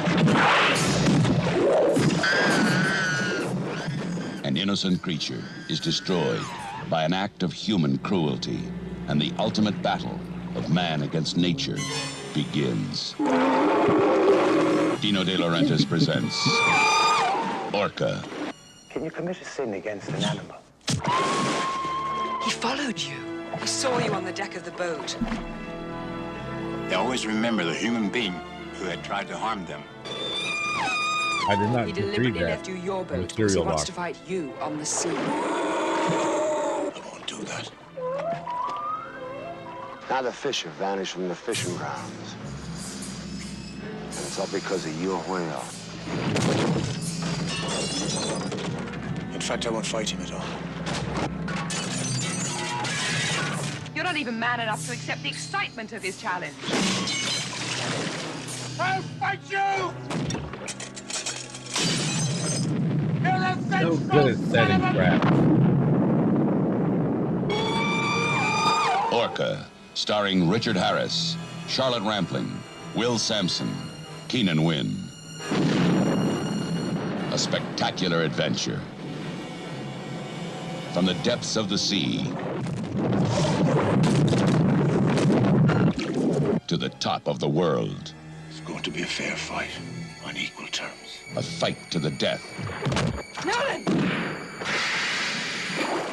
Between the two most dangerous animals on Earth. What in hell are you? Man and Orca. It did the job for you. You don't have to say anything about it, Jay. I even gave the actors and all that. Free Willy 5, kill Willy. Orca, also known as Orca the Killer Whale, directed by Michael Anderson, written by Luciano Vincenzoni and Sergio Donati, starring Richard the legendary Richard Harris, Charlotte Rampling, Will Sampson, who you remember from One Flew Over the Cuckoo's Nest, Bo Derek, Keenan Wynn, and Robert Carradine from the famous Carradine family. So a huge number of major actors in this one. Essentially, the story follows a shark hunter who, played by Richard Harris, who gets money for bringing in big sharks and decides to change his target to a killer whale to sell to one of the marine aquariums, and winds up accidentally killing the killer whale's mate and ostensibly its young as well, its unborn offspring as well, and then the killer whale cites him for revenge and begins destroying everything in an attempt to get him to come out to the ocean again and fight him. And I love how this is it's the Captain Ahab story done in reverse. Done in reverse, right? Yeah. Yep. So yes, it's a Moby Dick 2. Moby. That's it. You've been Mobied. So despite the fact that this production had a lot of problems with it, it was a very, very troubled production.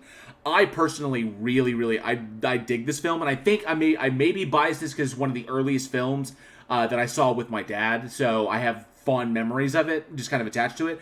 But I also love Richard Harris. Richard Harris brings a certain pathos to it, but there's a reason why that pathos is there. I love Charlotte Rampling is there, Will Sampson is there, and the film doesn't end in a way that you might expect, given what's going on. So you would almost kind of call this an almost kind of like eco-horror or eco-thriller in the respect, but there's a lot of bloodshed and, of course, a lot of deaths as a result of human beings fucking with this killer whale. Again, I just love how the Orca was able to set that fire trap. Yeah, I know. It just how it takes out the gas lines and then takes out it was like, okay, there's the gas. We'll take out the gas line. There's a lantern over there. We'll take out that lantern and then blow up the gas. It's like, and then it like does like the it's like, yeah, look at me, bitch. While you're burning in hell, I'm going to show you my dick. That's the thing is that when they come out of the water, because they use trained orcas for this. They use 2 trained orcas for this actually, and when the orca's out of the water, it's like like this. It's waiting for a fish. So in my mind, everything is burning. The fuel reserves are going up. The little fishing town has lost everything, and then it comes out of the water and it's like because it's waiting to me. I couldn't get that out of my head, but this was it was a particularly troubled production because unlike Jaws, where the shark is fake and they're not doing anything. Particularly, they're not doing anything with any real animals. There were real animals involved in the production. There were two trained killer whales that were used in this production, and some fake ones for some of the shots. But when you work with animals, especially because at this time this was 1977, but for most people it wasn't until Blackfish, the documentary, when the big argument about killer whales in marine aquariums became like a hotbed issue. Animals rights organizations were on this shit back in the 70s, since the late 60s, where housing up great apes or housing up the great cetaceans for our entertainment. Obviously, they disagreed. They said this was not a good thing. These are intelligent, emotional animals, and we are taking them out of their environments and sticking them in these places, and it's just not good. Like, it's not good for them. So. Ronello's name, Jaws used real sharks they used footage of them, but they didn't actually, there was footage of sharks that was prior shot, but they didn't actually use any in the production itself. This one, legitimate animals were used with trainers, and of course some fake ones as well, but the fake ones actually got them into a little bit of trouble as well, because, troubles followed this production from the very, very start. 2 minutes, Turkish. Yeah, that's, that was funny as hell because he's talking about the animal rights activists blocking them. So they blocked these trucks bringing in the quote-unquote orcas. They were the fake orcas. They weren't even the real ones. They got the prop, which I never like throwing stones at props departments, practical effects, any of that. CGI I'll take the piss out of in a heartbeat. Practical effects, I hate to do it, but that was the thing that kind of really ruined this for me to a degree, is that you had these moments, these segments where actors did great. There was a plot line I liked. It developed really well. But then every time that the orcas interacted with a person for a kill or to blow stuff up, especially for the kills, you either had a shot of a fake orca that ruined it because they're rock hard, or you had a badly done fake limb or a badly done corpse. So I'm invested in this plot line, and all of a sudden this orca attacks, and I start laughing my balls off because it just rips this guy off the mast like a fail blog video. The kicker that got me is the opening of the film. So which obviously probably why the film resonates with me and why it stuck with me for so long is because of how visceral it appeared at the time. Because when I saw this movie, it was probably 1984, maybe 1985, and when they're lifting the orca out of the water after they've captured the female, and they lift the female out of the water, when the orca's hanging off the side of the boat, that looked incredibly real to me. And from the angles that they shoot it looks very real. It's not. But I mean, it's a really well done model. Just from looking at it, not seeing it articulate, but just seeing the model itself, they did really, really well. Doing the scenes when the orca is swimming, because they'll do kind of like the camera off the shoulder to follow the orca as it's moving through the ocean, or when the male is pushing the mate towards the shore to beach her body. All of those were done exceptionally well, and I was like, how the hell did they manage to pull these off? And that was how good the models that they used were. Enough to convince activists to jam them up and stop them, to try and say to interfere with the production as they were moving the models back and forth. They thought that the fake ones were real, but that was just the tip of it. Not to mention poor Richard Harris, who during production on this got some very, very terrible news that I think you can see resonates through the rest of the film. Yeah, that somebody was boning his wife. Well, theoretically, It was tabloid photos of his wife on a beach with a younger man, and I think from that point on through the movie, it really was just like his method mindset was, this orca fucked my wife, I'm gonna kill it. It was wild because they go into production, and Richard Harris said after the fact that he had nothing but fond memories of of making the movie. He said the movie was fun, it was enjoyable, nothing really went toward. But then again, he was also drinking really, really heavily when he was on production, and you can kind of tell at the point when his character begins to kind of slip. Because throughout the one thing that's interesting, and what you were talking about, Aaron, is the interesting aspect of the writing on this is they did an effective way of kind of Richard Harris's character imprinting upon the Orca itself, because Richard Harris's character identifies with the animal and its want for revenge, because he himself, the character, lost his wife and his child in a drunk driving accident. Like they were driving and they were hit by a drunk driver, and he was out at sea and he lost his wife and his I think his wife and his baby. And so he understands the rage of this orca and this, seeming inability to do anything about it, which is why, but the decline of his character, and eventually he goes from kind of like this jovial kind of Irish guy, hey, I'm just doing this, to this really despondent and dark kind of character who's focused on this thing. And I think that was also the drink kind of playing into that, because at one point it seems like a lot of scenes he's completely checked out. But it plays. It works. Either that's the talent of Richard Harris or the talent of the filmmakers to be able to cut around that and be like, oh, we can use it. This works. But from animals rights activists to Richard Harris drinking to him getting into a fist fight with the producer because he was about to walk off set and go go kill the guy who was photographed with his wife. All kinds of craziness. And not to mention, the biggest issue with the script that I had was it seemed like whoever wrote this, the writer, that it was Luciano Vincenzoni and Sergio Donati, both Italian writers, both with no real experience in writing about wildlife, especially about cetaceans, essentially grabbed a book. What would seem to me, they grabbed like a book on orcas or a book on cetaceans and grabbed the most kind of out-of-date shit that and it was probably out-of-date because a bunch of the stuff they convey in the film is not true and is just there to kind of chum up interest and make it a more compelling villain out of the animal. When it there were some serious missteps and I think some really some positive moves as well. I like the idea of them going up to the near the Arctic Circle to fight it out. I enjoyed it, but ultimately, it's gonna hit or miss, and there's gonna be a lot of similarities to Jaws.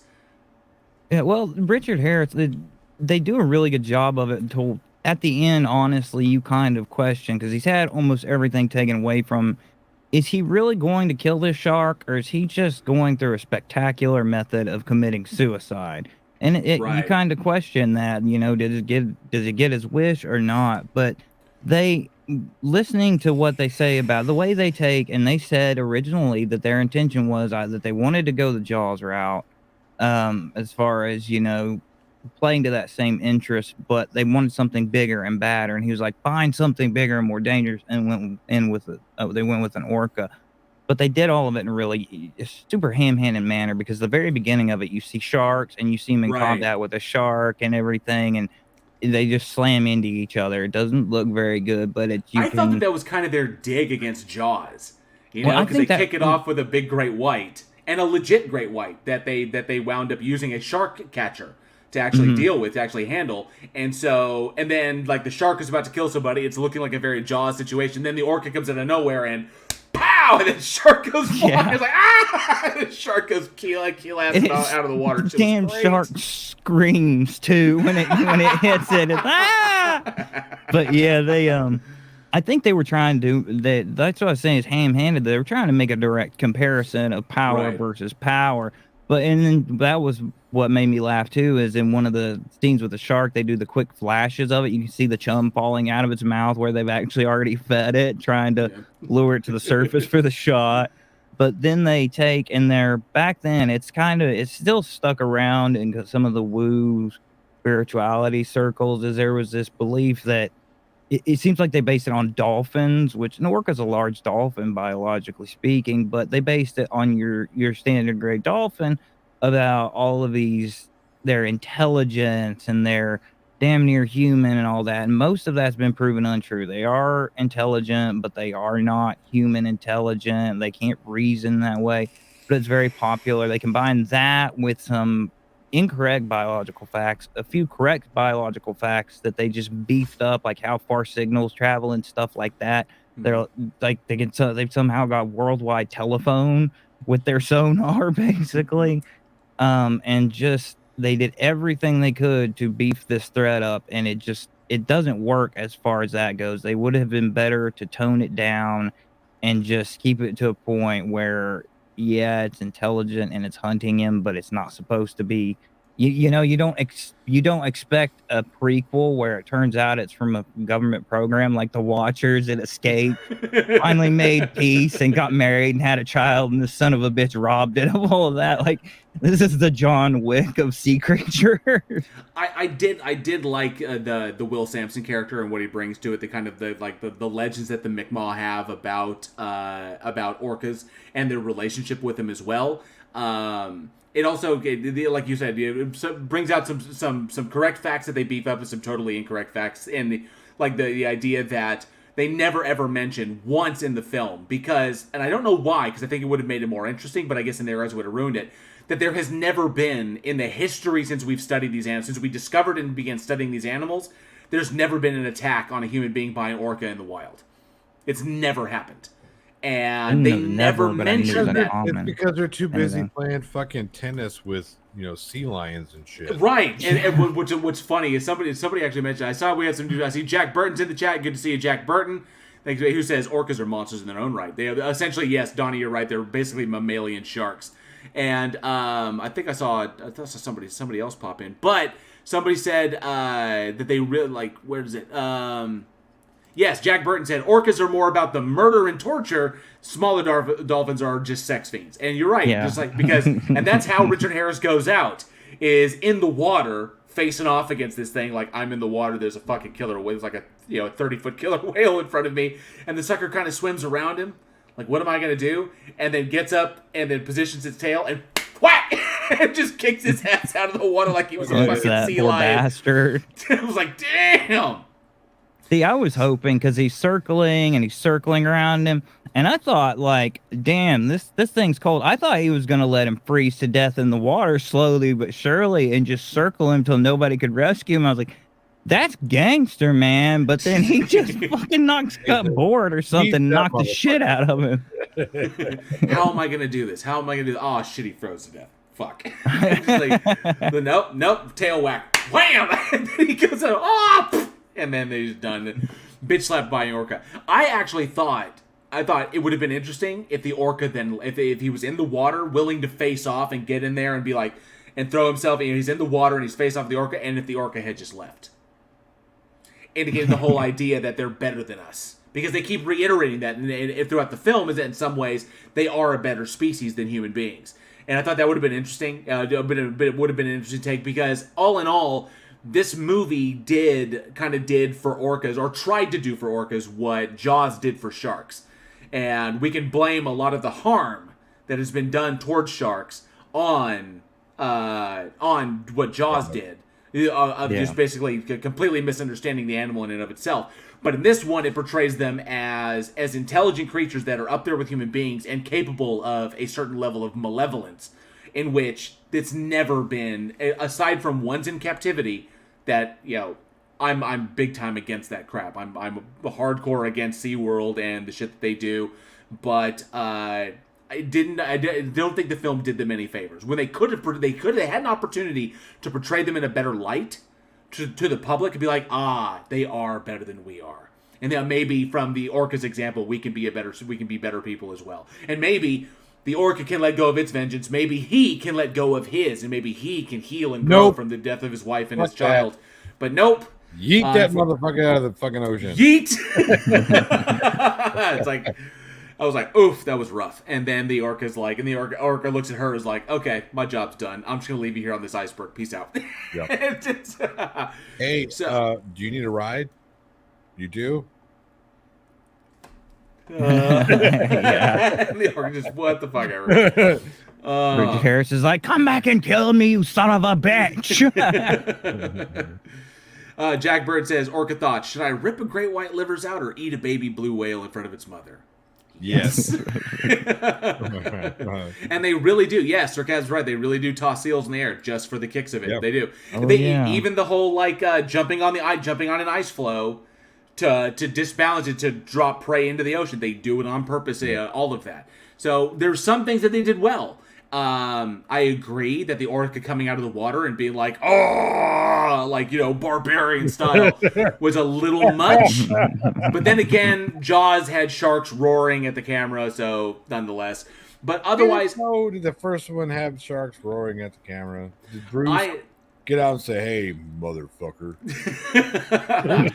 But nonetheless, it was like Jaws, but it was different. It was, but not. I mean, it had its own merits, but you could see there were some areas they dropped the ball. What really saves the film is some remarkable animal shots and some remarkable stuff that they did with the fake orcas, because they were well done. There's some moments where you'd be like, how did they get a real orca to do that? Well, the answer is they didn't. And then, of course, a really, really talented cast to bring this story across. And what saves the film is the performances. So, an enjoyable film. I liked it. Some people may not be able to get past, like, you know, the obvious orca that gets out of the water and the mouth is just like, some people may not be able to get past that, but if you can set aside if you can suspend your disbelief, it's an enjoyable tale, and Richard Harris gives a really good performance. Everybody does, and all in all, just an enjoyable film. Just, you know, it's a lot like Jaws. But that brings me to my question for the audience: when it comes to ocean horror films, or especially animals, because there's been a number of them, what's your favorite ocean animal horror? Is it orcas? Is it great white sharks? Is it sharks just in general? Is it giant squids? Is it some of the more poisonous things that are out there? Let us know in the live chat or at weekinhorror@gmail.com what your favorite ocean animal horror is. Crabs. Crabs? Oh, wait. Never mind. Sea cucumbers. You see what those things do when you jerk them off? It's terrifying. All right. So, Aaron, you got our last one and the best one. Oh, so great. Everybody the worst tourism ad ever fucking made. Speaking of that place that I don't like. Yeah. From July 22nd, 1983, we got Jaws 3D. Let's check out this trailer. A creature alive today has survived millions of years of evolution. It lives to kill, a mindless eating machine that will attack and devour anything. One terrified you like nothing you have ever experienced when it captured your imagination and tapped your fear like no movie before it. Then, just when you thought it was safe to go back in the water, two continued the legend and spread the fear. Next summer, nature's most terrifying creature takes on an all-new dimension in an all-new adventure. And for the first time, the terror of Jaws will not stop at the edge of the screen.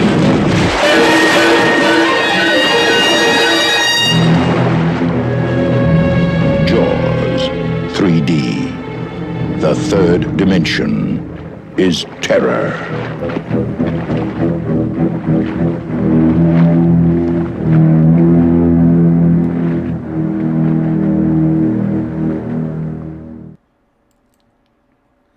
The third dimension of terror. That is the best footage from the entire movie right there. Yes. This is true. So, directed by Joe Alves, written by Richard Matheson, Carl Gottlieb, and based on a bastardization of the work of Peter Benchley once again. Starring Dennis Quaid, Bess Armstrong, Simon McCorkindale, Louis Gossett Jr., John Putsch, Leah Thompson, and P.H. Moriarty. Essentially, what happens, you've got SeaWorld Park that a small shark gets into. They end up capturing it. It dies. And it turns out its mother, this massive great white, is within the park and starts taking revenge. If you see the first Jaws, it's like, that's Jaws. This is Jaws on drugs. It was a disaster from top to bottom. It wasn't the only thing on drugs. Yeah, I know. Might as well have had a freaking craft table full of that shit. Well, it was the 80s.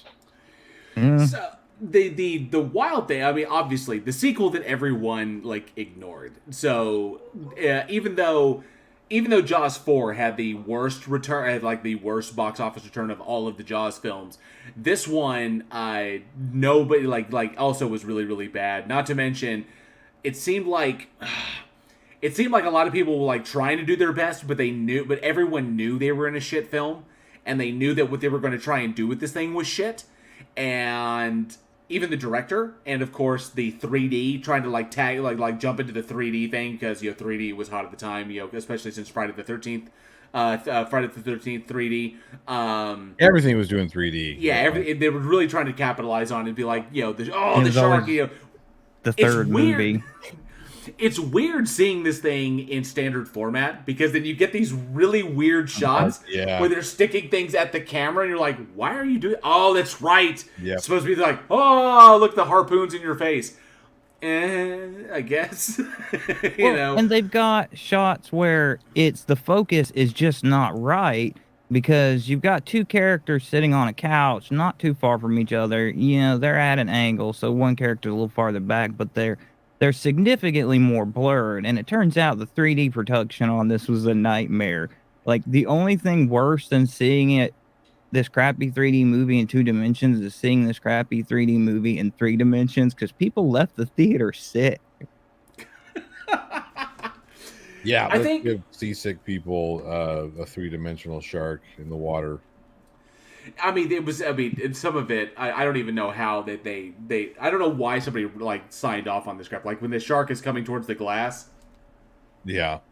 Oh. I mean, such bad stuff. Then the glass like breaks like window pane. It's absolutely weird. Because that's what glass would do underwater. By a little I know, right? Well, shark. Never mind that shit has to be 6 inches to a foot thick for the water not to break through it. It goes through this thing and it looks thinner than a damn windshield. So the interesting thing that I found, so when looking into this movie, when researching it, and of course you have to get past the fact that the 3D was terrible, the shark itself was bad, the kills weren't great, and then you've got Dennis Quaid, who said there wasn't a scene that he was on screen that he wasn't like loaded on cocaine. You got just terrible all over the place. Louis Gossett Jr. kind of like one of his worst performances. They honestly phoning it in, trying to like convey the mayor from Amity. Only he's the guy running SeaWorld, which is just, this is all just goofy. But I found this really, really interesting, and I didn't know if you guys knew this. Originally, David Brown and Richard Zanuck, the producers for the first 2 films, originally pitched this sequel and they named it Jaws 3: People Zero, and it was supposed to be a spoof. They should have kept that.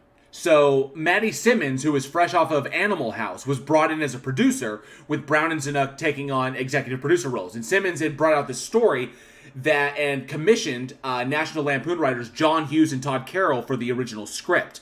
And Joe Dante was briefly pursued as the director. So they wanted to take it in a more entertaining light, to kind of like, because the first 2 were so maudlin. Right. They wanted to do something fun, entertaining, and try to make, because they were going to make use of the 3D that could play into it, which is a kind of the same formula they used with like Friday the 13th Part 3, right? Because they try to add in more comedic elements to make use of this to have fun with it. And the project was shut down, unfortunately, due to conflicts with Universal Studios. They did not like the idea of turning their beloved shark horror franchise into a comedy. So I guess they stood against it. David Brown later said the studio's attitude was that a spoof would have been a mistake, and that it would have been like fouling in your own nest. We should, and then later said we should have fouled the nest. It would have been golden, maybe even platinum. Yeah, it was a fucking joke anyways. It might as well have been intentional. Yeah, right. It might as well have been funny for the right reasons. And Jack Bird says Gossett and Quaid at least made up for it with Enemy Mine. Kind of. I like the both of it. I like Enemy Mine. It's one of my favorite sci-fi sci-fi films. I dug the story. I mean, you forget watching this that Richard Matheson penned the script for this fucking movie. Matheson. Yeah. Mm-hmm. I Am Legend, Richard Matheson. Yeah. I just don't understand how so much talent produced such a turd. He said he had a great outline for it, but then they forced him to jam the two Brody sons into it, and it fucked him up. He wrote in a great part evidently for Mickey Rooney, and Mickey Rooney couldn't do it, so that part was dead in the water. So everything he did, somebody pissed in it. I mean, yeah, that's just how it came out. I can't even understand why they would try to force a Mickey Rooney, specifically a Mickey Rooney role in this. Why? I might like to see Mickey Rooney get eaten by a shark. I mean, it might be worth suffering through just to see that. Oh, you son of a bitch! But he'd just be a bite, or because he's so little, kind of tiny. It's still hungry. Yeah, it's weird, and even Richard Matheson was like, they credited some other writer, and I think it was Guerdon Trueblood is credited for the story. And the screenplay that was based upon Trueblood's story about a white shark swimming upstream becoming trapped in a lake. And Gottlieb is the one, I think, Carl Gottlieb was credited alongside Richard Matheson, but Matheson said that the script that came out, the screenplay that came out was heavily edited by script doctors that they had brought in.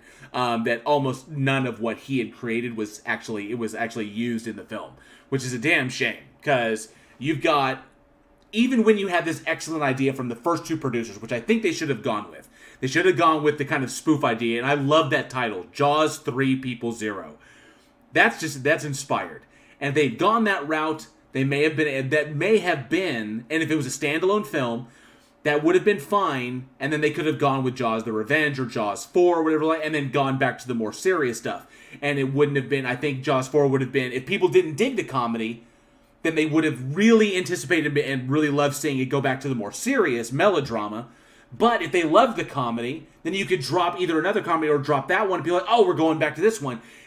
Unfortunately, because they tried to keep it serious and they tried to do something that really didn't work well and they didn't do it well, it did not play out. And not to mention, when you're using, this is just, I don't even understand this.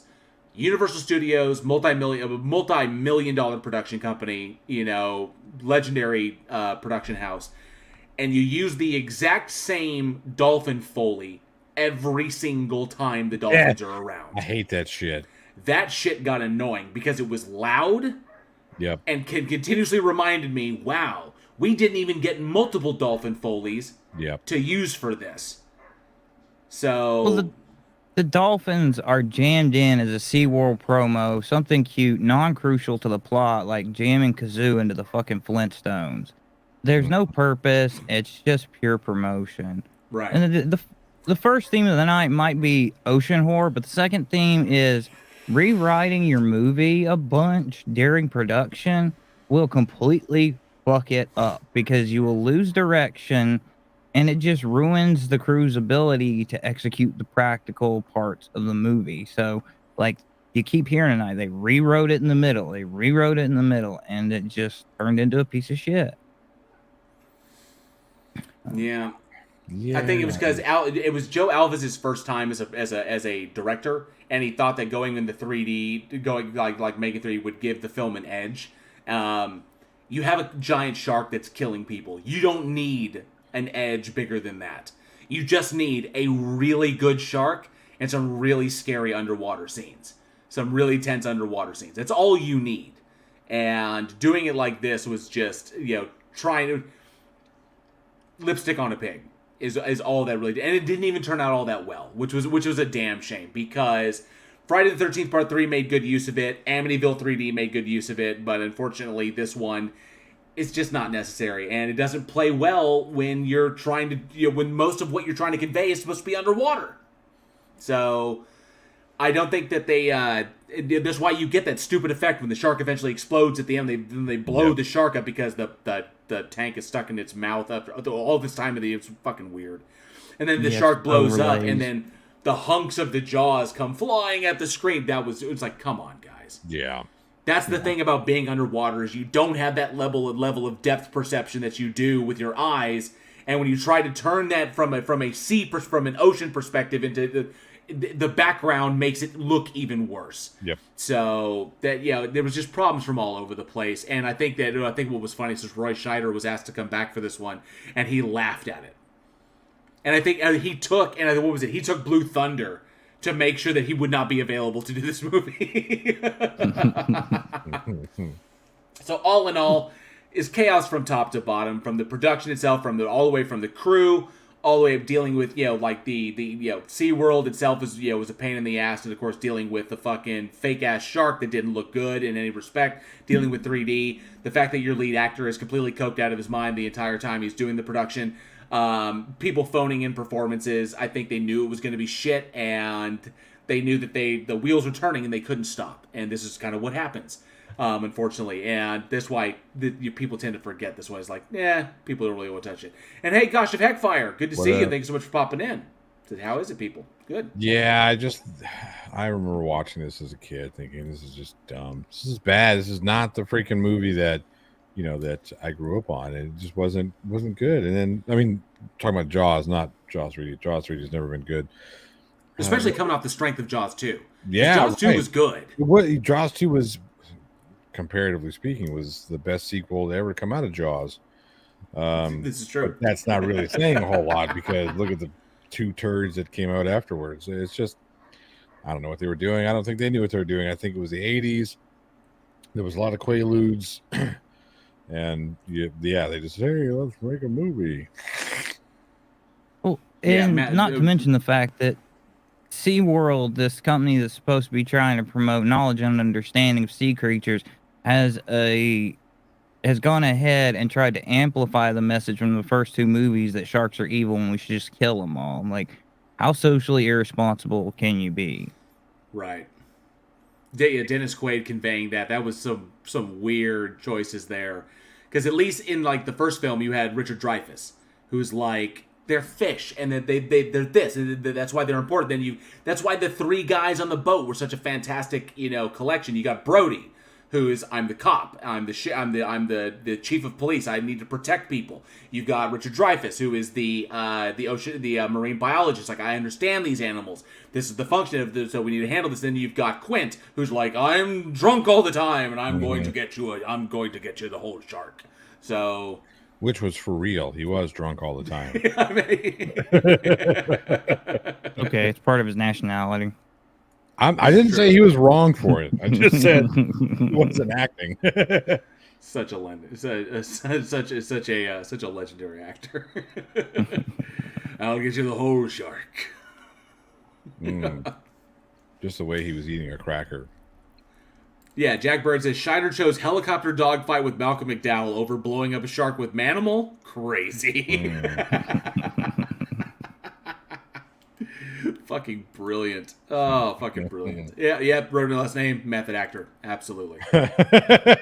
No, he wasn't method acting. He was just himself. I'm going to fucking drink a little before this take, and I'm going to drink a little bit during the take, and I'm going to drink a little bit after the take. Needless to say, there was a lot wrong. I mean, I can't really think of anything that was good. Especially the credits were done really well. Especially that cheesy fucking ending where they're like, let's celebrate with the dolphins. And then the fake dolphin jumps that were actually just one image that was just reversed and put on either side. They're not even really... Yeah. It was... Oh... Like so they couldn't bad. even get the dolphins to high five. That's bullshit. The dolphins were like, man, fuck this movie. Can we get some dolphins doing some high fives? No, they're on strike. Hey, Charlie Girl 87 is in the house. Says, my first live for this. Fantastic. Thanks so much for hanging out, Charlie Girl. We do appreciate it. You caught us right here towards the end. Aaron is just about to finish up the last film. Thank God. All right. So what we want to know is, what is the worst part of Jaws 3D? You can let us know at weekinhorror@gmail.com in the comments or the live chat. Some people are going to say the entire fucking thing, but I was going to say it's 97 please be minutes. pickier. Right? Well, I mean, it's like, for me, it was the 3D aspect. Trying to make it 3D worked against the film more than it worked for it. So it was just a waste trying to do that. It was like, because it actually harmed the film rather than made it more interesting. Yeah. That was just the 3D for me. Rodinellis Name said, even the Dolphins phoned it in. They didn't even bother showing up. Yeah. The part that killed me was when the guy was trapped in its mouth. He'd been there for who knows how long without a mask to breathe. The shark opens his mouth and he's still there. Well, they pull the pin on the grenade, detonate it, and it doesn't blow the shark up. It just has this vomit of blood out of its mouth. And I'm like, well, he just blew himself to shit, and this shark's still going. It's the toughest damn shark I ever seen. That was a can have the sequence. The camera inside the shark's mouth when the guy's inside it was like, it's like that was just strange seeing. Gotcha, Heckfire with the Clerks reference. Salsa shark. Salsa shark. Sharks in the salsa. We're gonna need a bigger boat. All right, so it is about that time. It is trivia time. Is it though? It is trivia time. We're gonna give something away. We're gonna give away. I'm gonna tell. Can I tell him? Can I tell him we're giving away? Let me tell him. We're giving away an actual pair of JL worn boxers. No. He's worn them every episode for the past season without washing them in between, so it's got that good scent in it. Yep. We are giving away an official Week in Horror pint glass to the winner of this trivia question. You're not getting a pair of my... Well, number one, I don't wear boxers. I wear boxer briefs. And I don't wear boxers. I go commando. Oh, good. They're really going to get that scent in them. Sometimes. So, for a Week in Horror official pint glass, the first correct answer to unwashed vacuum sealed. Oh, God. Just stand them up there in the corner. The correct and the first correct answer to this question will win an official Week in Horror pint glass featuring the artwork, featuring our first limited edition artwork from Josh Olsen. Yep. Johnny, go ahead and give it. One of y'all got the live chat up? I was just about to ask. Yeah, I've got it up. Cool. Awesome. So, Johnny, take it away. What award did special effects artist Henry Millar receive for his work on Jaws: The Revenge? What award did special effects artist Henry Millar receive for his work on Jaws: The Revenge? Let us know. Hopefully a sock in the gut. Uh-oh, my goodness. My goodness, Jack Burton. Ooh, golly. Close. Are we going to accept it? That's what it is. Jury decision. Yeah. We'll accept that because we would accept Golden Raspberry or the Golden Razzie. So yes, Henry Millar was awarded a Golden Raspberry for worst special effects in a movie for Jaws: The Revenge. Ming Mercy is also correct. Says awarded a different job. or maybe his walking papers. So congratulations, Jack Burton. I think that's the first time Jack Burton's won something on the show. Good job, Jack. I'll just get us your shipping details via Discord or at weekinhorror at gmail.com, and I will get that printed and shipped out to you ASAP. So congratulations again to Jack Burton for his first Week in Horror win. Congratulations. Yeah, Glass doesn't have it on me, so fuck it. Or have me on it, so fuck it. Yeah, so. Look, you've got your own shirt. I don't want to hear any bitching. You do, yeah. Yeah, but that shirt's sexy as shit, man. I didn't get a dime from it. None of us are getting a dime from it. Yeah, you guys check my OnlyFans. All right, that is going to bring another episode of Week in Horror to a close. Thank you all so much for listening, and we truly hope you enjoyed the show. Join us next week when we look back at the indigenous American legend horror Wolfen, the creature featured Dark Was the Night, mutant bug terror in They Nest, also known as Creepy Crawlies, and the harrowing tale of a man and his monkey in Monkey Shines. A massive shout out... I couldn't find another way to put that. I really couldn't. A massive shout out to all of our amazing patrons who continue to help us make Week in Horror the incredible success it has become. Thank you all so very, very much. You see your names down there in the banner. We love you and we appreciate all the support you give us. Joshua Olsen does all of our amazing artwork for the show, and his designs are incredible. Hit up his store at www.badsamurai.store. That's badsamurai.store. He's got some really good stuff up there. For more horror fun, be sure to follow us on all of the socials for daily horror posts. Be sure to combat the evil algorithm by dropping a comment, liking, smash that like button, subscribing, and smashing the living fuck out of the notification bell, because YouTube and its notifications are an absolute pain in the ass. Yes. And lastly, if you love what we do here and are able to support our production, you can by joining and enjoying the tasty benefits of one of our many patron tiers.